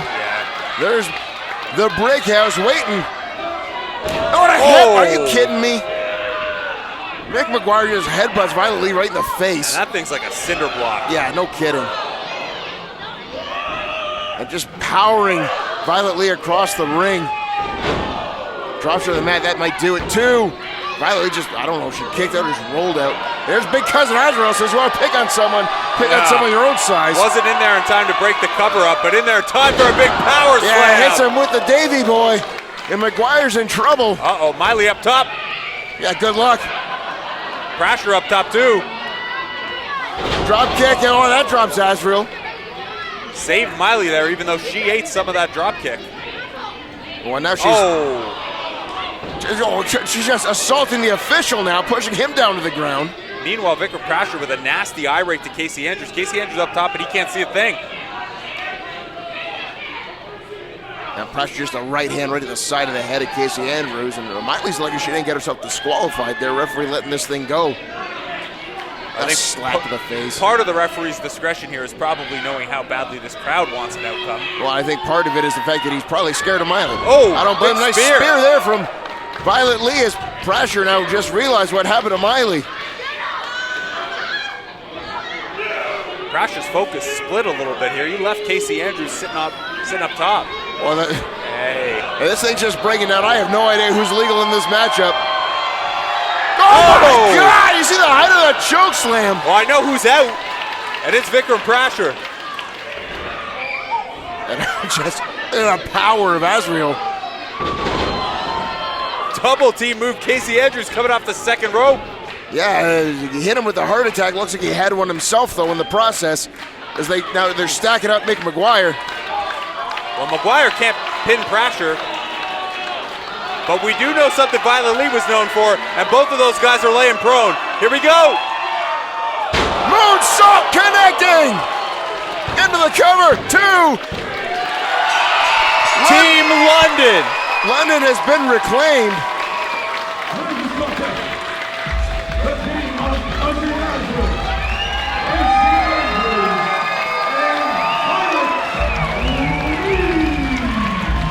One last time for old time's sake, Casey Andrews and Violet Lee. Here we get another look at the moonsault from Violet Lee on both Vikram Prasher and Mick McGuire. And Miley is not waiting around for her teammates. She's out of here. I didn't know she could do a moonsault. Real quick. I gotta go throw up and catch my breath, but this just proves tonight, Super Showdown 9, that not only is London, Ontario the best wrestling crowd in Canada, but you've proven by hosting the biggest show of the year that Smash Wrestling's home is London, goddamn Ontario. So with that said, ladies and gentlemen, please stick around, enjoy the rest of the show. We will see you at the merch booth, and then we'll see you at Wings Erie for some karaoke!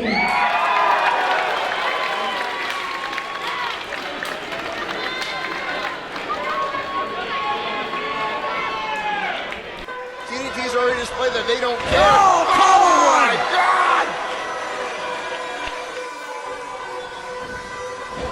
Oh, massive stop. You're just a pathetic little good boy. Harley right behind him. Grayson still can't hit her though.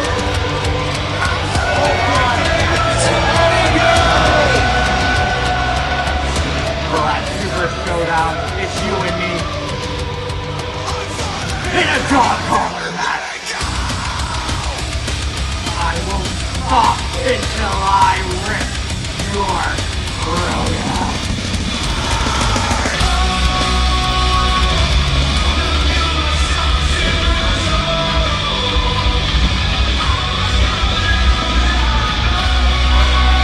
And Michael Grayson is going to let the Slipknot roll, let the Unsainted roll, and join us to that. He is hot and fired up. This is the angriest we've ever seen Michael Grayson these last few months. Yeah, Michael Grayson's become unhinged.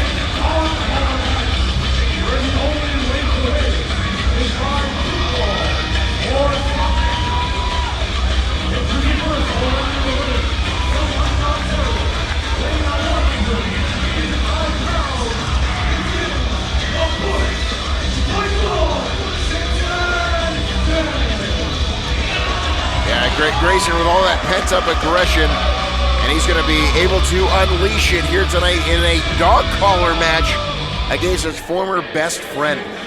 And the books are out the window in this one. There's no book on how to win a dog collar match as far as my library search can tell. I feel like I'm a little somehow.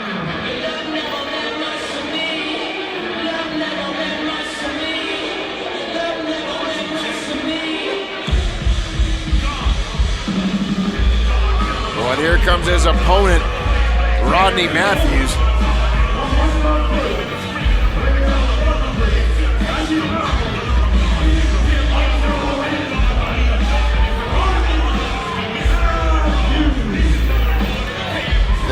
self-proclaimed underrated one, looking to put a statement at the expense of his former partner here.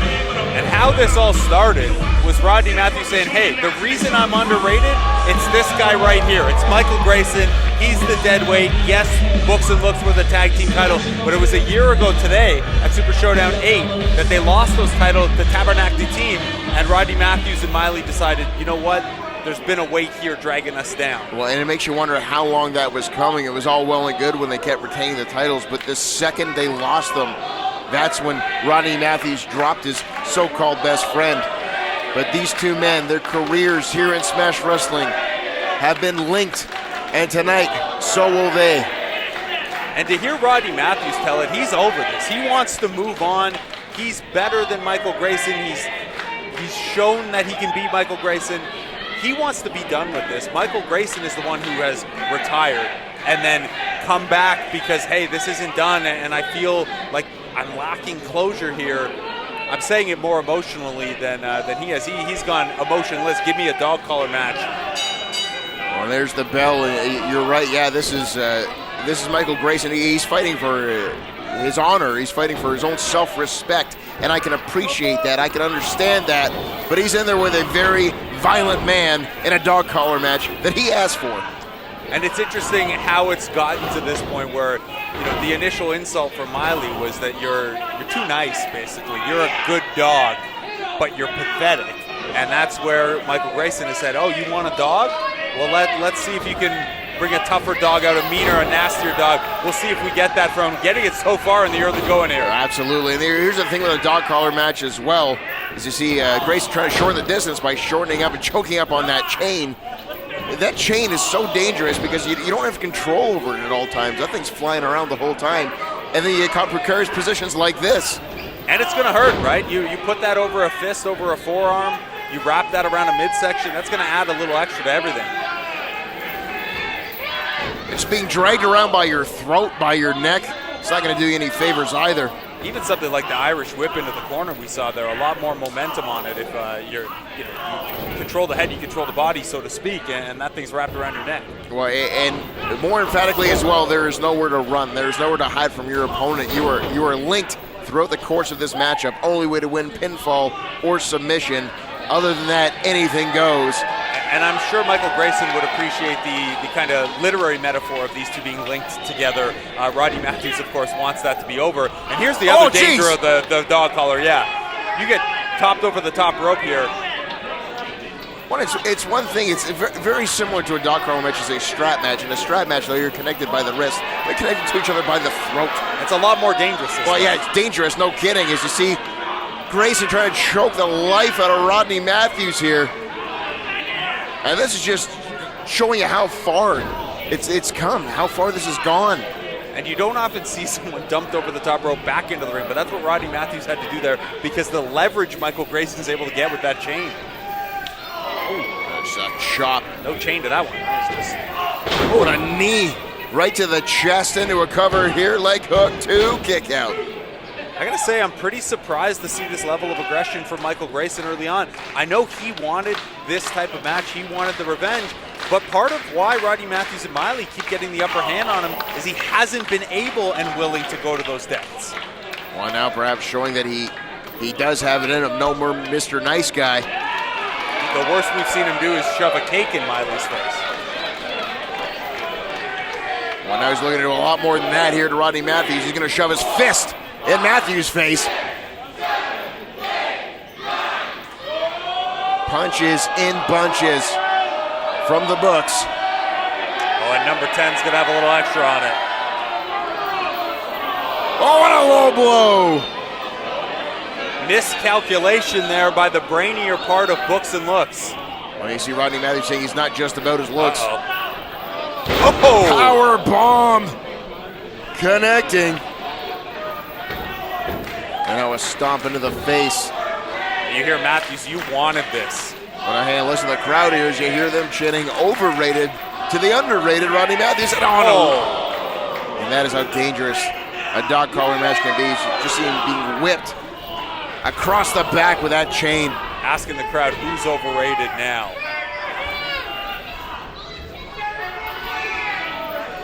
And again. And this has been the story of Michael Grayson's last entire calendar year. Yeah, no matter how close he gets, he can't seem to just get the upper hand here on his former partner. Oh, and now that chain in the mouth, just stretching him, tearing and pulling at the flesh.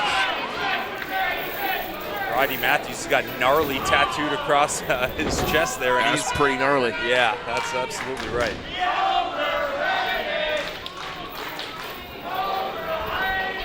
Oh, now, yeah, this is, you can see Rodney Matthews now manipulating that chain through the ropes and around the neck.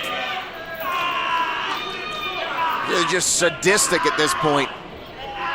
Just trying to choke the life out of his former partner. Grayson in trouble. He's not even going for a cover. He's not even going for a pin, just going to add more punishment. Vertical suplex there. I mean, if Matthews wants to, he can turn this into more of a wrestling match at this point. He's had the upper hand on Michael Grayson in those situations, but that's not what he wants at this point. No, this is not about winning a match. This is about getting rid of the gum under his shoe, so to speak. Yeah, it's about sending a message. It's about ending this, right? Rodney Matthews wants to be done with Michael Grayson. He doesn't want this to carry on. He doesn't want to be connected to him physically or narratively in the Smash Wrestling history books. He wants this over with. He sees himself as the Shawn Michaels of the pairing. Referring to Grayson as the Jannetty. Nobody home there with that elbow drop, that chain driving into the elbow, and Grayson trying to prove that he's still got something in the tank. He's got something left to prove here. Oh! And there's the dog collar coming into play, just getting yanked off the second rope with authority. Again, perfectly legal. The official can admonish Rodney Matthews, but he can't disqualify him. And again, that chain ripping at the mouth. Again, Matthews reminding Michael Grayson, you wanted this. This is what you asked for. Yeah, this is one of those cases of be careful what you wish for, because you just might get it. Should have stayed retired is Rodney Matthews' take on Michael Grayson at this point. Yeah, Grayson in a bad way here. Now both men on the outside of the ring. You feel for Michael Grayson. He's a nice guy. You don't want to see that happen to someone, but at every turn, basically, other than when he had a little hand for Cousin Azrael, Rodney Matthews has had the upper hand on him. But there's more to Michael Grayson than being a nice guy, and I think that's what he's trying to show everybody. That's the first thing everybody says about Michael Grayson. Such a nice guy, and I think that's what was getting under the skin of Rodney Matthews. We're not here to be nice. We're not here to make friends. We're here to make an impact. Rodney Matthews making a better impact so far. He is firmly in control of this dog collar match. Yeah, you saw him walking Grayson around the ring like a dog earlier, just dragging him around. Well, I hope people don't actually walk their dogs like that, but that chair giving way, and Rodney Matthews just slammed his back onto the floor. I think he was trying to put Grayson through the chair, and the chair had other plans. Grayson got out of the way at the last second, whether on purpose or not. Well, now he's got to take advantage of that opportunity. I think somebody was looking out for Michael Grayson on that. You get a replay earlier of that attempted second rope move. Yeah, and now look at the position here of the dog collar now, as both men are on opposite sides of the ring, and the collar is stuck inside the ring. And this is dangerous, and that's exactly why face first into the ring post. And that's just skull on steel. And Rodney Matthews, he's in a bad way now. And Michael Grayson smartly rolling in and out of the ring so he doesn't have to worry about that chain being wrapped around the ring post. He's going to try to get Matthews in. Well, that's the added element to this dog collar match. You have to be aware of not just the positioning of your opponent, but of that chain as well. Going for it again. Springboard back, elbow connecting. This time he gets it. Well, now he's looking to go up top. Oh, he's trying to drag Rodney Matthews back to his feet. Blockbuster! And that connects in a big way into a cover here. Michael Grayson trying to put Matthews away, and Matthews gets the shoulder up. Smart use of the chain there. Hey, opponent's at a range for the move I want to go for. Let's yank him a little closer. Not surprising at all that the books half of Books and Looks using the chain pretty intelligently here. Well, he is, yes, a student of the game for sure. He's studied up on his dog collar matches. This is the first one ever in the history of Smash Wrestling. So whip right across the back there. Neither of these guys going to be feeling particularly good later. The throat, the mouth, the back. That chain's had a lot of work. Yeah, he's just dragging Matthews. Gracie's trying to choke him out here. You hear Rodney Matthews is screaming at the top of his lungs here for his life. Now Grayson going for a chair. And you got to think how cathartic this must feel for Michael Grayson. Rodney Matthews is begging him not to do it. Oh! And a chair right to the midsection. I don't think that was a sincere apology. Neither does Grayson. Again with a chair right across the back. You heard the thud.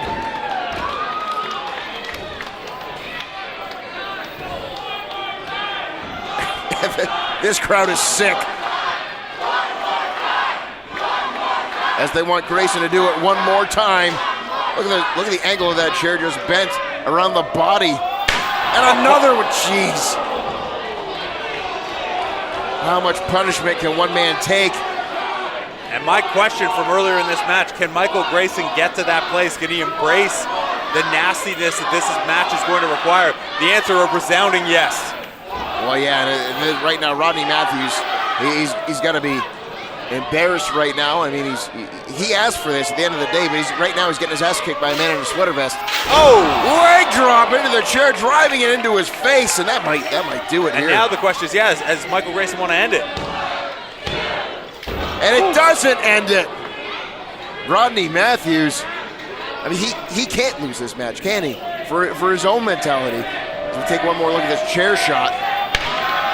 Now, what would that do for Rodney Matthews if, after all this time, Michael Grayson shows, no, I can play your game better than you? It would absolutely derail his career, and he knows it. And wait a second. We got a visitor here. Of course Miley's getting involved. Of course. Drop kick. Oh, hang on into Miley. Down goes Miley.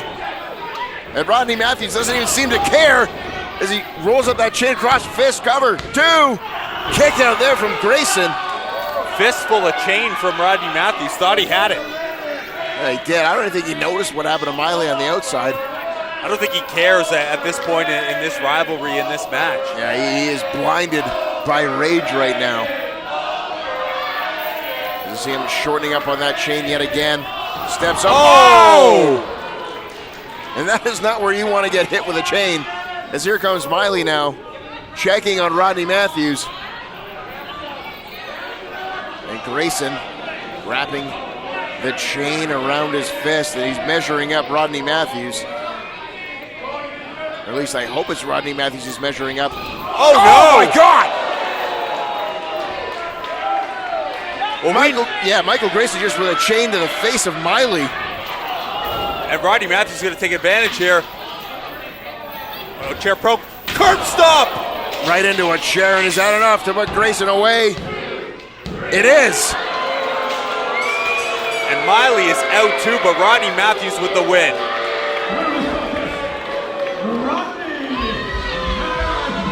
Rodney Matthews putting Michael Grayson away once and for all, and hopes to put him behind him now, but Miley, we got to get some help out here for Miley. And Michael Grayson for so long has been adamant. He doesn't want to fight Miley. He won't hit her. He's had opportunity after opportunity. That time not intentional, but you saw that moment of concern for Miley after he connected.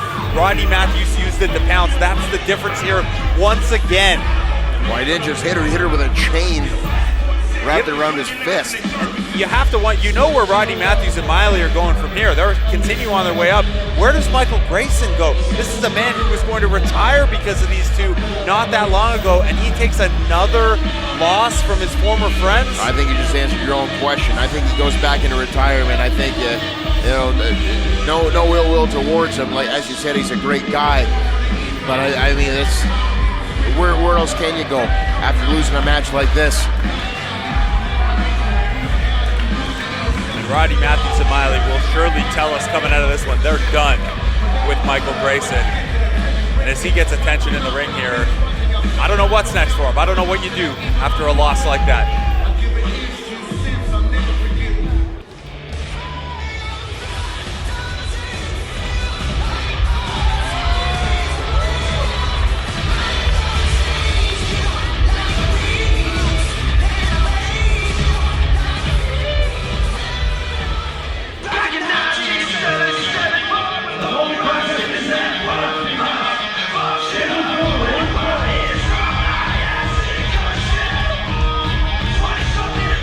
Motor City Machine Guns making their return here to Smash Wrestling for a showcase match with the Super Smash Brothers.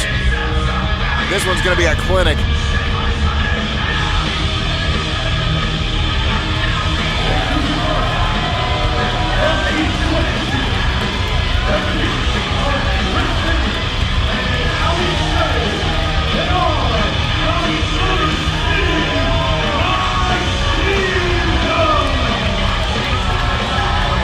Tag Team Champions, X Division Champions, World Champions. Motor City Machine Guns have done it all individually. They've done it all together. Well, not only that, former Smash Wrestling Champion Alex Shelley.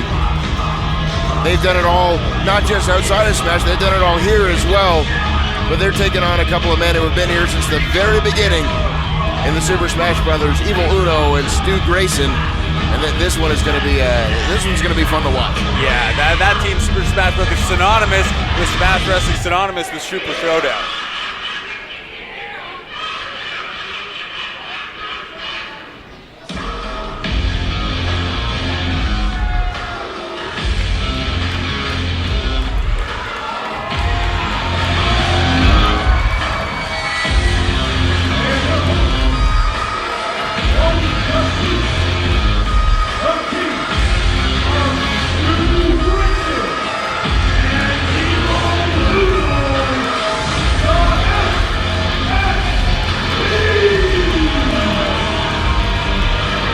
SSB, Uno and Grayson making their way to the Smash Wrestling ring one more time.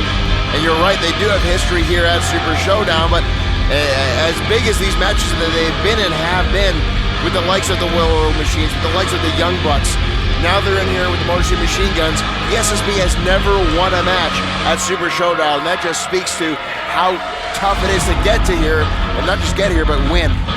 And it speaks to how deep the Smash Wrestling Tag Team Division has always been. SSB, always a candidate for match of the night at these big Super Showdown shows. And you gotta think, Sinner and Saint won a little earlier. They gotta have eyes on this one.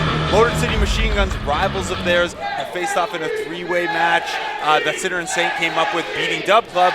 Faced off a couple months ago at Rec Room, and Sinner and Saint came out victorious, but quick roll-up kind of left the impression that maybe they'd like to run it back once more.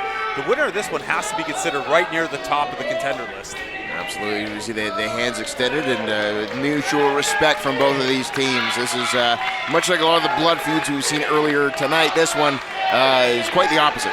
This one is just two teams that are out here to prove they believe they're better. And this London Music Hall crowd likes them both equally. Dueling chants here. Split right down the middle.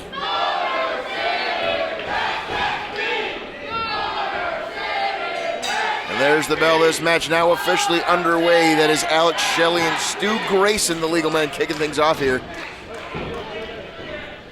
Be a fun clash of styles team-wise when we saw the tag team title match earlier, Sinner and Saint and Dub Club. You know, similar strategies from those two teams. They match up pretty well. This is, Motor City Machine Guns more the Sinner and Saint style. Stu Grayson and Evil Uno, a style unto themselves. I was just going to say, all on their own. You've got the high-flying ability of a Stu Grayson and the ground and pound, just smash mouth style of an Evil Uno. It's tough to compete against when you're in the ring. They constantly make those quick tags in and out. You constantly have to adjust your strategy, adjust your defense. Strategy here for the Motor City Machine Guns is to make sure that they isolate one or the other, and right now a bit of a stalemate between Shelley and Grayson. Machine Guns probably going to try to use the speed to their advantage as well, something Grayson can hang in there with. But again, you mentioned the ground and pound style of Uno. They'll probably want to avoid that, play more to their strengths. They're saving. Innovative, yeah, there we go. And Evil Uno is going to come in. We're going to see a different tete-a-tete here. Both of these teams known for a lot of innovative tandem offense, different styles again. But Motor City Machine Guns, you talk about a team that knows what the teammate is going to do long before he does it. It's pretty incredible, and honestly, a huge influence on tag team wrestling all across the world over the last 2 decades. Well, that's just, you ask any tag team in the business what got them into it, and I guarantee you 9 out of 10 of them are going to say the Motor City Machine Guns. And the The other one might just say, well, Alex Shelley when he was with Kevin Nash. You see Chris Sabin trying to win a size battle with Evil Uno. I don't think he's going to do that. A stomp right to the foot. Ducks that clothesline there, trying to pick up the pace, and this is where they're at their best. Back and forth they go, catching each other's feet. And now they're both demanding the other put the foot down first. This is the kind of thing you can only see when two teams have seen everything. Oh, wait a minute. Yeah. Oh, this is vintage. Oh, Evil Uno. Laying waste. Well, they don't call him neutral Uno. No, they do not. Just a little bait and switch there. Tag made, blind tag made by Alex Shelley. I don't know if Uno saw it. And there might not be a better team in the business that's sneaking those in. Sleeper hold now applied. And Uno, he's fading quickly. Oh! Tandem offense there from the Machine Guns. They're begging Stu Grayson back in here. Oh, and he's going to oblige. Nice go behind here, and here's the pace picking up here, courtesy of the Machine Guns.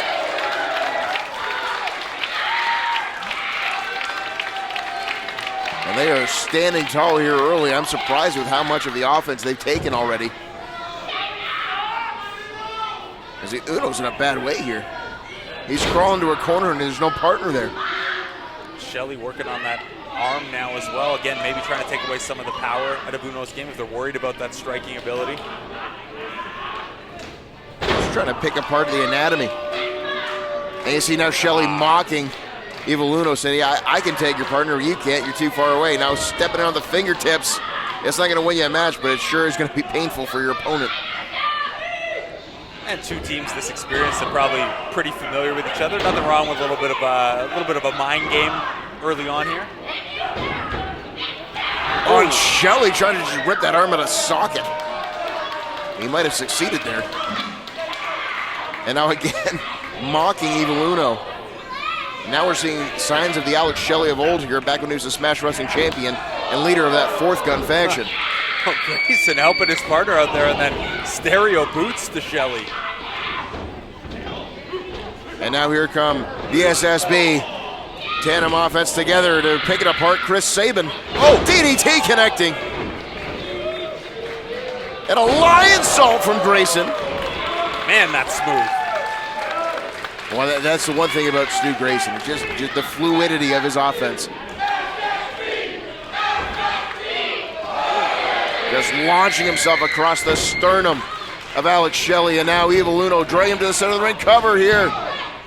Shelley able to get that shoulder up, keeping this match alive for the Machine Guns, and now Shelley's the one reaching for a partner that isn't there.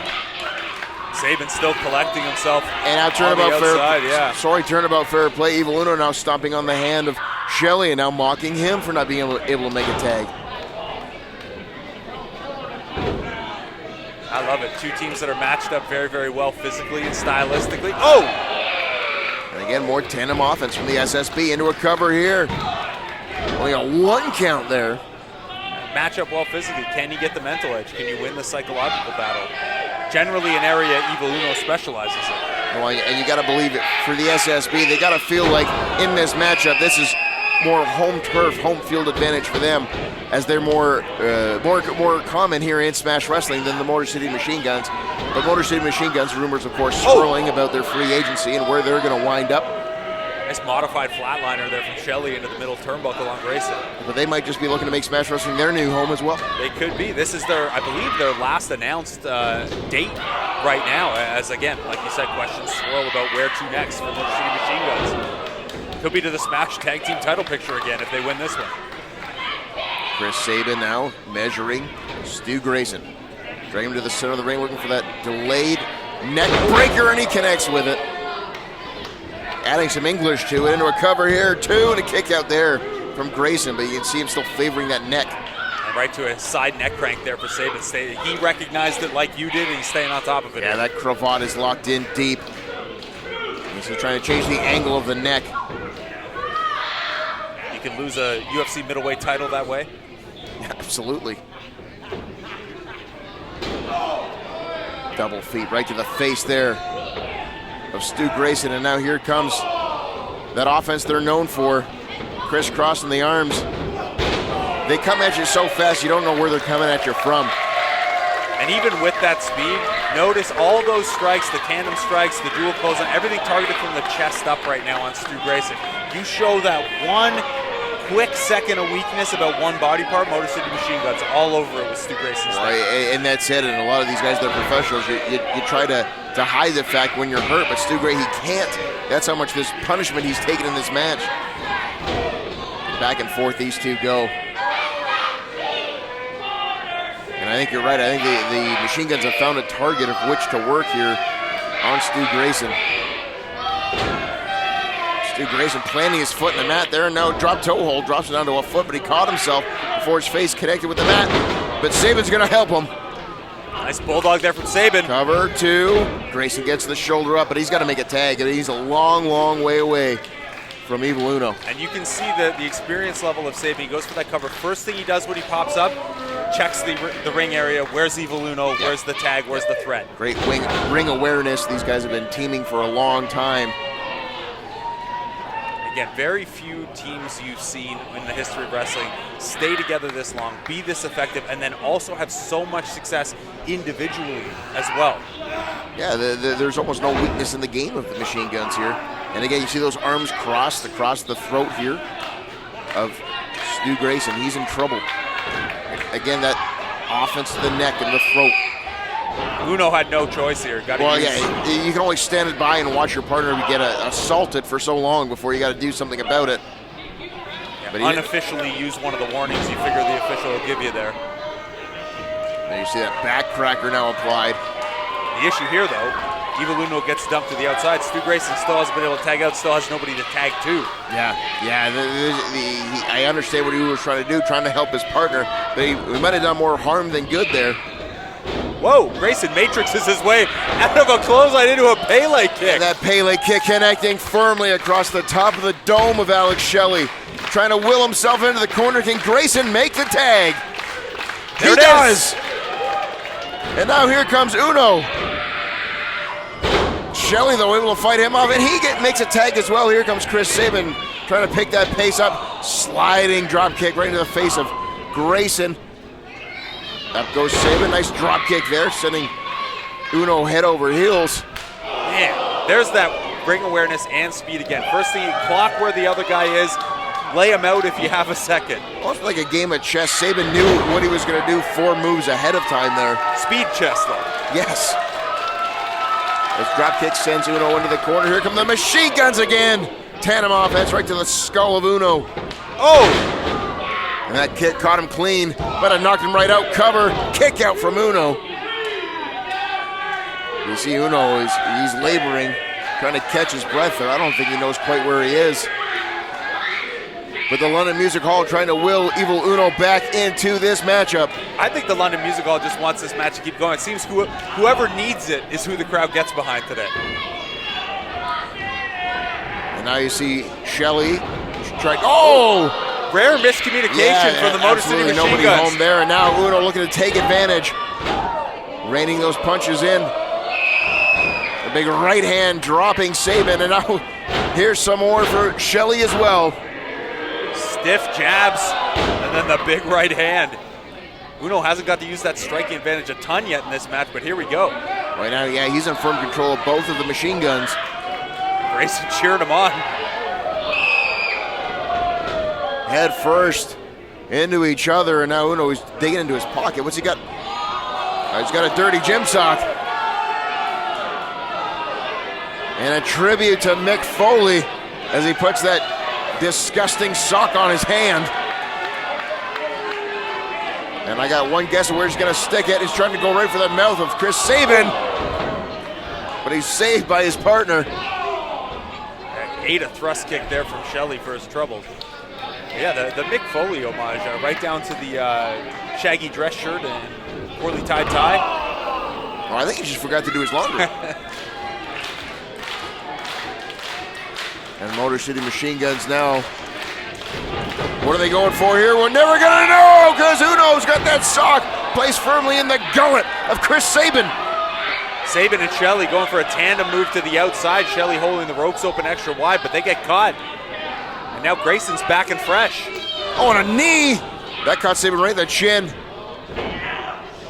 And now here's this vintage SSB into a cover here. He's got to put him away. No! Sabin gets the shoulder up. I don't even know how you focus on kicking out when you're still trying to get the taste of that sock out of your mouth. SSB throwing everything at Sabin here. And they couldn't believe they didn't get a 3 there. You saw Uno begging the officials, saying, well, what do you mean that was only a 2? How'd he kick out? And Chris Sabin now trying to fight his way back into this matchup, and he does. Big DDT. Using Uno as a base. Now he's measuring Uno up in the corner. Is he going for cradle shock here? No, Uno able to slip out of it. And a cutter there, that connects. Using each other for leverage there to take it to even out the size advantage. Hey, whatever works. And Stu Grayson now back in the ring. Drop kick right to the knee there as Machine Guns now picking up the pace. Vintage for vintage there. Absolutely. There's no defense for something like that. When it comes at you that fast, it's like getting struck by lightning. By the time you realize what just happened to you, another one's happened. Absolutely. And now Uno's prone. And again, those kicks right to the head. Shelley going up top. Uno, though, able to reverse it. Into a roll-up here. Cover. 2. Sabin able to get the shoulder up. Ducks the clothesline there. Tag made there to Grayson. Don't know if Sabin saw it. He's in trouble here. Into a stun gun. Cover. 2. And that's it. The SSB have just defeated the Motor City Machine Guns.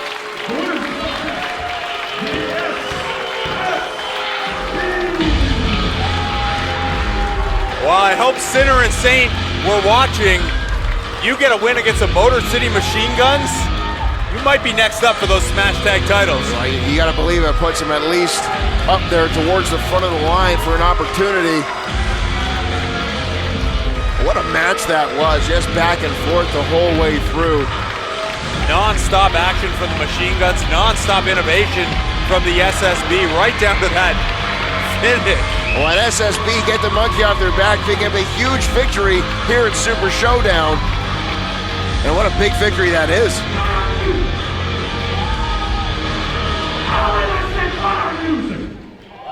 Yeah.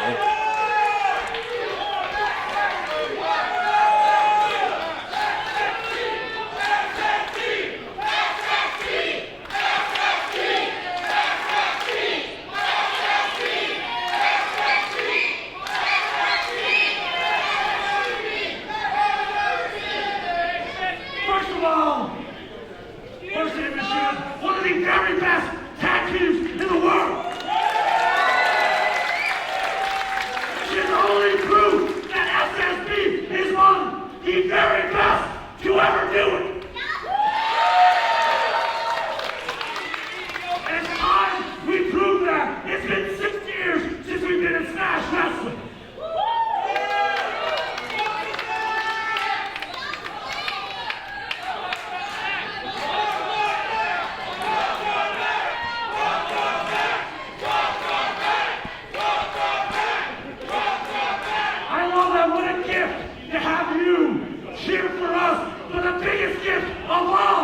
Is now that we have a giant win under our belt, it's time we get brand new belts.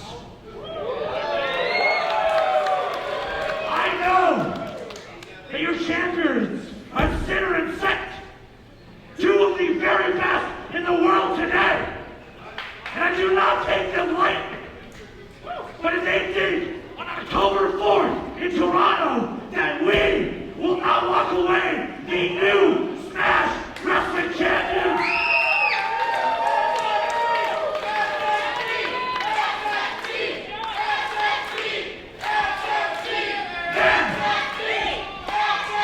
Then sit and say, you don't know who the hell SSB is.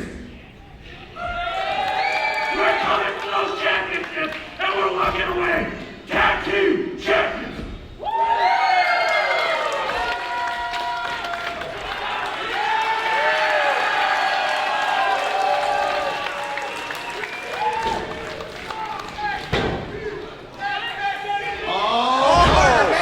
Listen to that crowd. He's done it!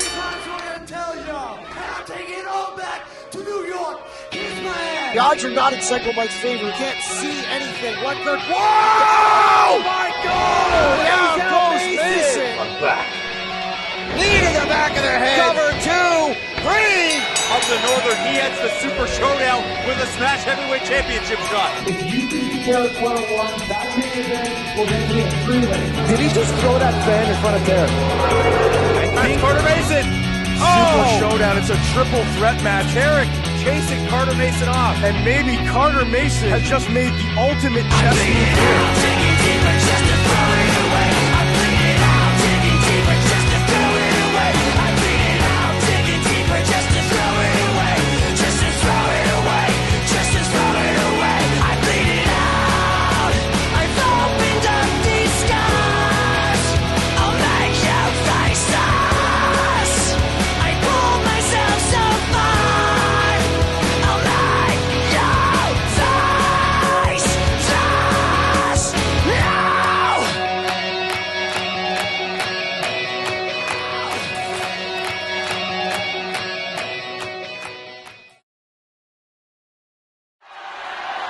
And there it is. The body slam Come on. 2, 3. He got him. Psycho Mike come true. Psycho Mike is your new Smash Wrestling Champion. Everyone loves Psycho Mike. He is a champion to be proud of. He's the essence of Smash Wrestling. Tarek, well, he's homegrown, the best striker in Ontario. Add the name of Tarek as winners of the Northern. He heads the Super Showdown with a Smash Heavyweight Championship shot. Tarek is the future of Canadian wrestling on a global level. Carter Mason voted the most hated man in Smash Wrestling. It's been a long time. That was not a close vote. Been a long time coming. So far, he's always been the bridesmaid, not the bride. For death with me, man. He thinks he can take this championship You know, back to New York. There's no turning back now. This is what makes me. This is what I am. Feel me?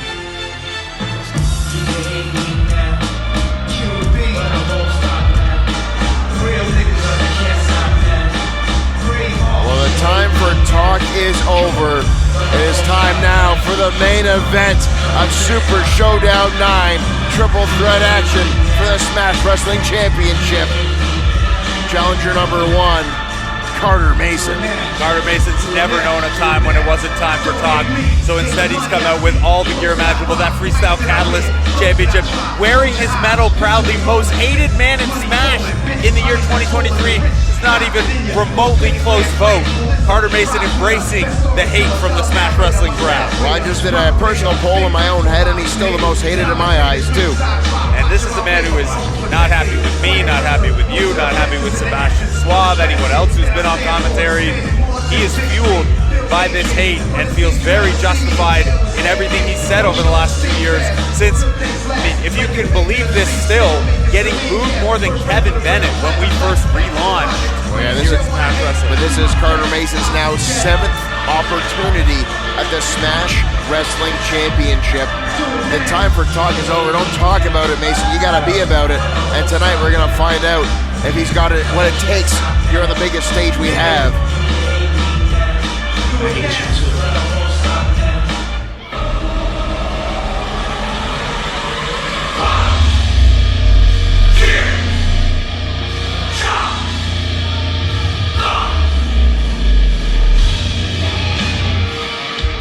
You mentioned Carter Mason has had shots at the championship before, including against this man who is looking to become the first ever two-time Smash champion, Tarek. Yeah, Tarek, very different than Carter Mason. Tarek has been to the top of the mountain before. Tarek has main evented Super Showdown before. Tonight he breaks the record, main eventing his 3rd Super Showdown. He knows what it takes to be on this big stage. He knows what it takes to win on the big stage. Well, and he had to win to get here. He is the winner of the Northern this year, which is how he punched his ticket.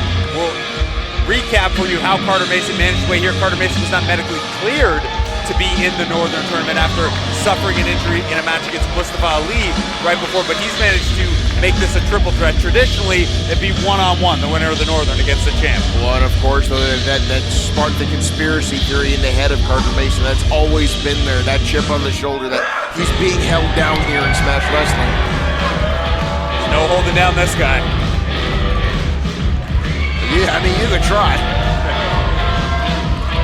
The Smash Wrestling champion for 364 days looks to make it a full year if he can defeat his opponents here tonight.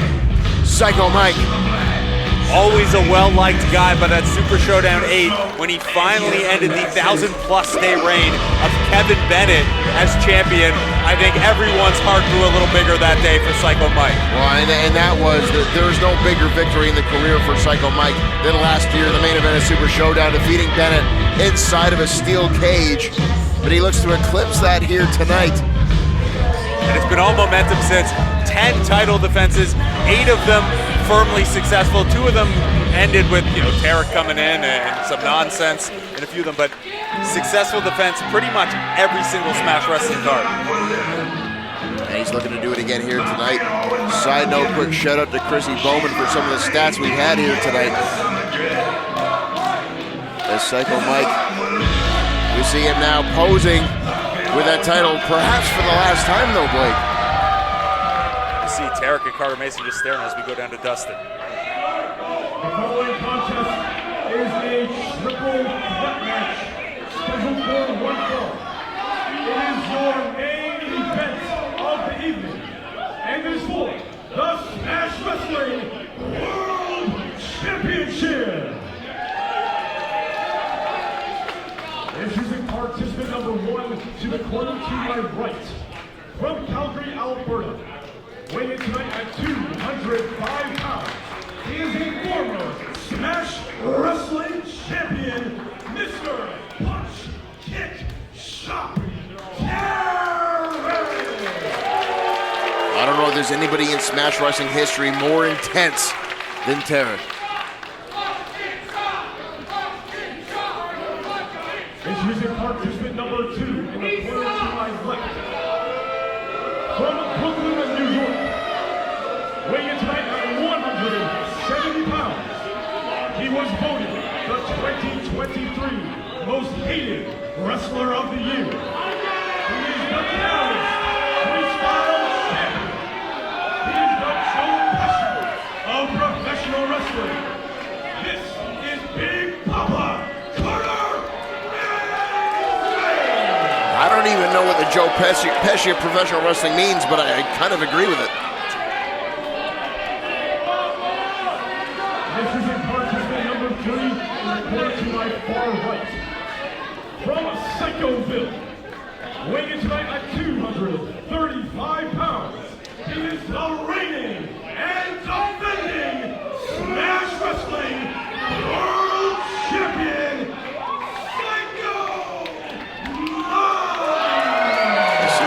Intensity in the eyes of the Smash Wrestling champion. You don't normally see that out of Psycho Mike. He looks like he's here with some purpose here tonight. He understands the credible threat to his title that exists here tonight with both of his opponents. And he understands that he doesn't even have to be pinned to lose the championship. This is triple threat rules.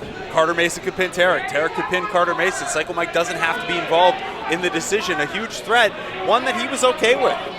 He's that confident in this title reign. Well, and Psycho Mike, he's been a fighting champion throughout his reign. You're absolutely right, taking on all comers, all challengers. I don't know if this was wise, though, letting a weasel like Carter Mason into your matchup. And in our final show before Super Showdown 9, we were at the Rec Room, and after Psycho Mike had defeated Timothy Thatcher to retain the title, Carter Mason snuck into the ring, laid Psycho Mike out with his belt, and then Tarek came out to make sure Carter Mason couldn't do any more damage. Psycho Mike thought Tarek was the one who had laid him out, and Carter Mason was beside us near the commentary booth cackling. He knows that that is his path to this championship. Turn Tarek and Psycho Mike against each other, pick the bones. Well, we see it's exactly what he's doing right now, too, grabbing himself a seat. He's going to let Tarek and Psycho Mike go one-on-one here. Well, he just watches and he'll try to pick up the scraps. Tarek and Psycho Mike, who have their own pretty storied history. Psycho Mike's first ever match in Smash Wrestling was against Tarek. Carter Mason has also, of course, faced Tarek for the title in the past as well. Tarek, nice side headlock here. These guys all know each other well, including Tarek, very aware that Psycho Mike will be looking for the hard cam, and that might open up some opportunities for things like a side headlock. Well, look at this. Here's some offense of Psycho Mike we don't normally see when he's got his eye on the hard cam. Back elbow there. As Carter Mason slides his way in, though, to the ring, taking advantage of the fact that you're right. Psycho Mike doesn't want to take his eyes off that hard cam. And Mike getting to the body slams early. Oh, wait a minute. Somehow senses Carter Mason coming. He probably smelled him. Psycho Mike still standing there, dead center of the ring, looking for a body slam early. You're right. Tarek slips out of it. Tarek blocking that punch, a straight right hand. Sounded like a gunshot. And I'll tell you, these guys will have each other well scouted. Carter Mason and Tarek will be well aware Psycho Mike's looking for the body slam. Carter Mason has that Rikers Island sunset flip powerbomb, has introduced some new submissions. There is no way to scout well enough to avoid Tarek's chops. No, there's not. He throws them with malice. He throws them at any given time, but there's also really no way to prepare for someone like a Psycho Mike either, because it's tough to know what your opponent's going to do, and he doesn't know what he's going to do. I don't know what he'd do if he asked the crowd who wants to see a body slam, and they said no. He'd probably be pretty upset. Psycho Mike's a sensitive guy. All right, Tarek going to work on the sensitive chest right now of Carter Mason with those repeated chops that we alluded to earlier. Oh, there's one for Mike, and you see his chest turn red already. Here's a vintage Tarek right here, and he's got both of them. Dropping the elbow across the back of both his opponent's heads. He's just got to pick one and pin him at this point. In addition to being one of the best strikers in all of wrestling, very few guys better than Tarek at using those ropes to their advantage. And I don't mean going off the top rope, he can do that, but I mean the middle rope, using that as extra leverage against a bigger opponent like Psycho Mike. Tarek knows how to use the ring as a weapon. You've known Tarek and called his matches for a long time. He came back to Smash Wrestling just a couple months ago. Where is he at in your estimation in terms of right now versus peak Tarek as the champion, coming off of that Northern victory? Oh, he's right back where he was when he was at the peak of his game here in Smash Wrestling. He hasn't missed a beat since leaving the company, and now he's back here and looking to get back to the top of the mountain where he feels he rightfully belongs. And look, there's no easy way to win the Northern. You win that tournament, you get this title shot, you did the work. It's wrestling's toughest tournament. And you're right, you have to go through a one-on-one match and then somehow survive multiple opponents. Again, Tarek won the Northern. Carter Mason was not able to participate in the Northern.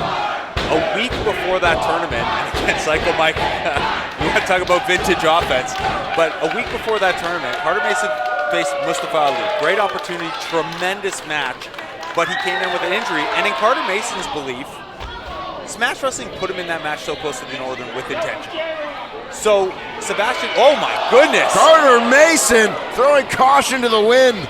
And Carter Mason took clips like that to Sebastian Suave and said, look, I've done everything the last 2 years. My record is as good as Psycho Mike's. Here we see a replay of that one from Carter Mason.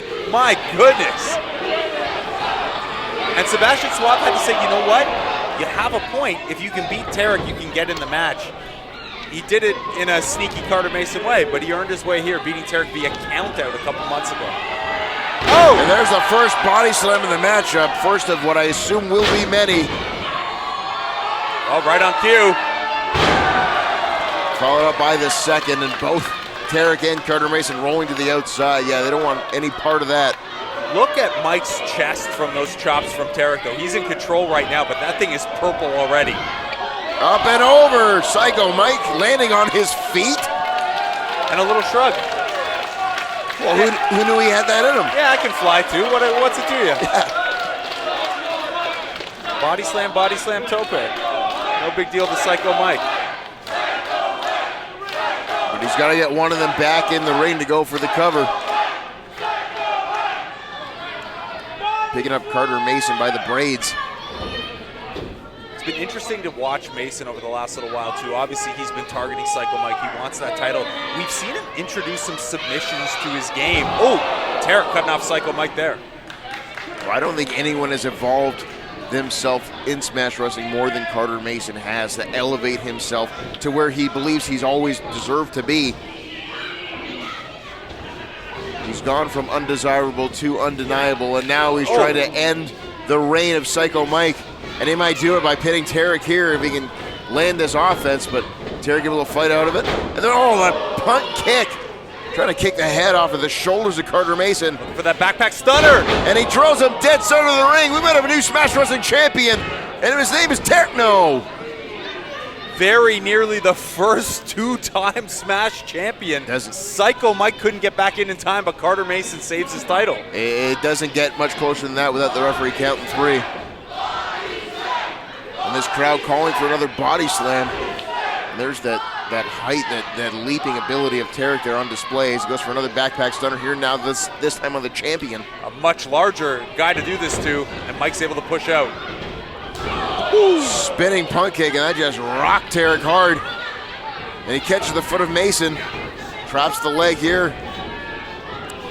And Tarek, with that disaster kick right to the face of the champion here, Carter Mason looks to take advantage. Tarek though able to grab that top rope. Blocks the knee and hits just a straight right hand. Nothing pretty or fancy about it.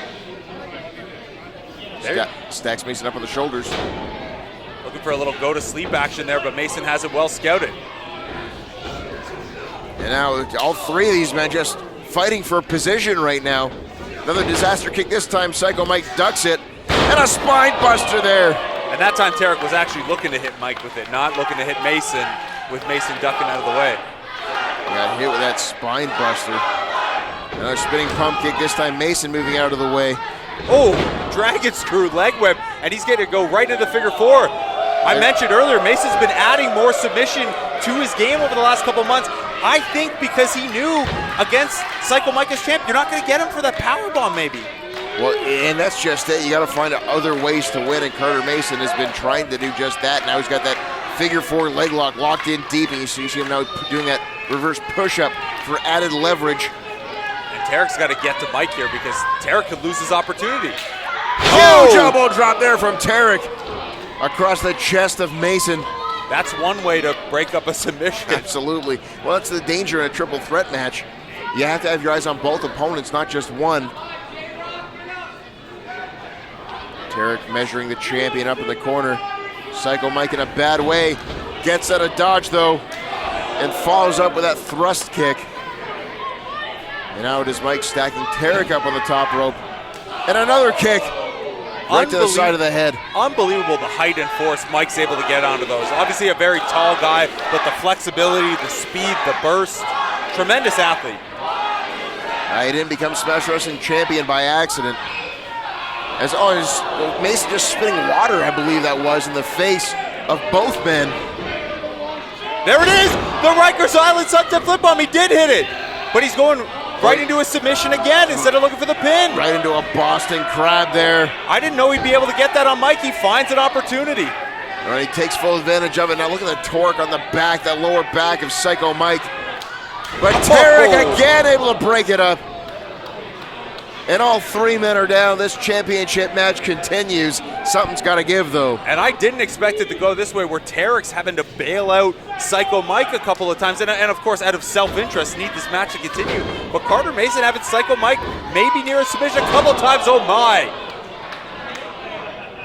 Tarek coming at Psycho Mike like a yo-yo with that kick, and now going to the cover. One arm, it's all he can do. Oh! And Carter Mason breaks up the pinfall by taking out the official. Tarek and Psycho Mike were right there. He could have just broken the pin up, and look at the smile on his face. Tarek feels like he had the title won there. And you can't get disqualified, but there's no referee to count if you pick up a dub here. Well, the official's been laid out. Oh, again. Oh, that Catalyst Freestyle Championship. But there's no one to count the cover. Hoisted by his own petard here. Mason took out the ref. Well, and had he not done that, Carter Mason might be the Smash Wrestling Champion right now. Here's another official. Hang on. Oh, what the hell? Psycho Mike laying out that ref, cutting him off at the pass. And again, Mike could have just broken up the pin. Carter Mason was right there. That ref just ran down to get dicked by the champion. But here we go. This has been 2 years in the making. Mason and Mike one-on-one, and Tarek is still in this match, but this is what Mason has wanted throughout Mike's entire title reign, and really since Smash came back 2 years ago. Yeah, I don't know if I would have slapped Psycho Mike in the face, though. I think it was... And Psycho Mike dares him to do it again. I don't think he should do it again. I've never known Carter Mason to turn down a dare. And he does it again. Psycho Mike, he's got to look at his face and like, oh, okay, I kind of asked for that one.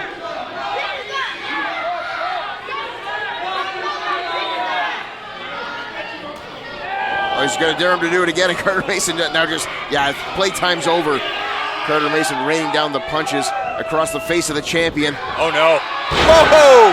Body slam connecting. I don't know if we have any more officials to come out here, though. Well, we're going to have to find one, or one of these guys is going to have to come too, because Mike is body slamming everyone. On top of everyone. Drags the official over.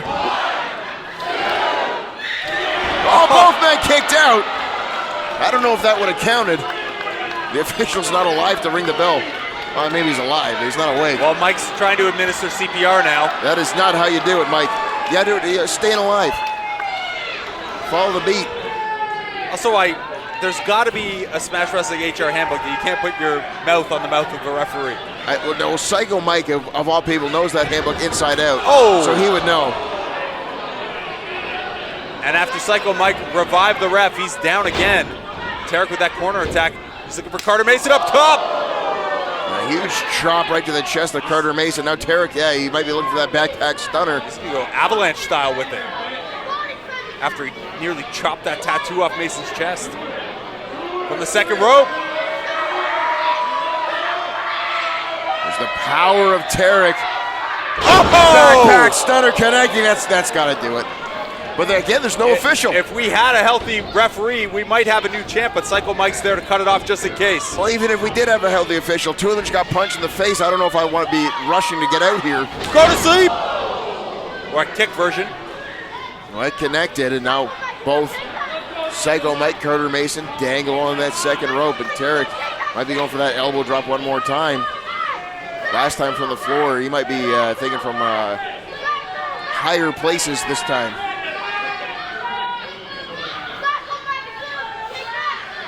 Nobody home, though, as he goes elbow first on the ring apron, and now Psycho Mike measuring Carter Mason. He's been waiting a long time for this. And Mason's been asking for it for a long time, and sometimes you get exactly what you're asking for. How about that body slam, Psycho Mike? Carter Mason slides out of it, though. Kick to the midsection. Can he get Mike up? Oh, he's going for it there, but Psycho Mike able to block it. That's a big guy to try to suplex. There's the power Psycho Mike. But Carter Mason reversed it. And there's a super catch. That caught him clean. And another one. And Mason is just teeing off on the champ here. We need to get an official out here, though. Again with that freestyle championship. But again, nobody home. And Mason's calling for it. We do have a third ref. We do have a third official. Now cover, two, new champ. and Tarek! Oh! Just breaking up the pinfall. We almost had a new champion.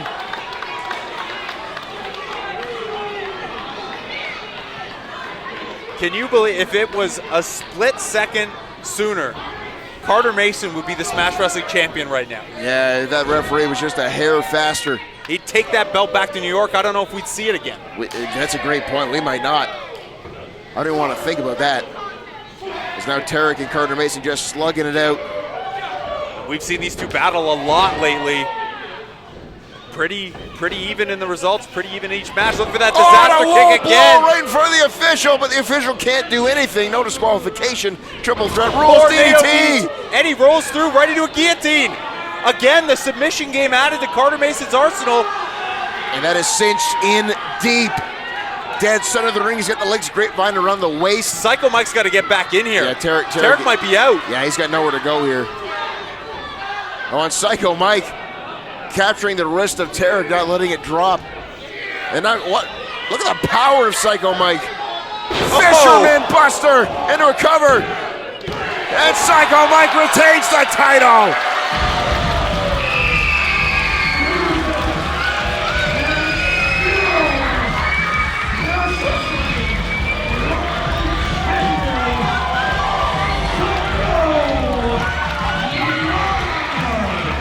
What an absolute war that match was.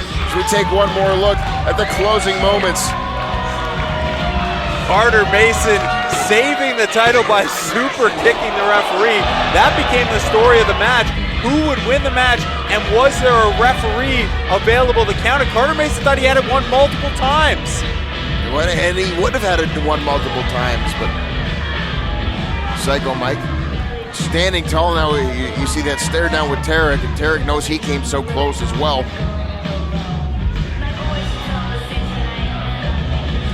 I think we'll see this one more time, but what an absolute, not just a match, what a night this was. And fans, thank you so much for having us in your homes here live on YouTube. For Blake Murphy, I'm Scott Hunter. Stay beautiful. This is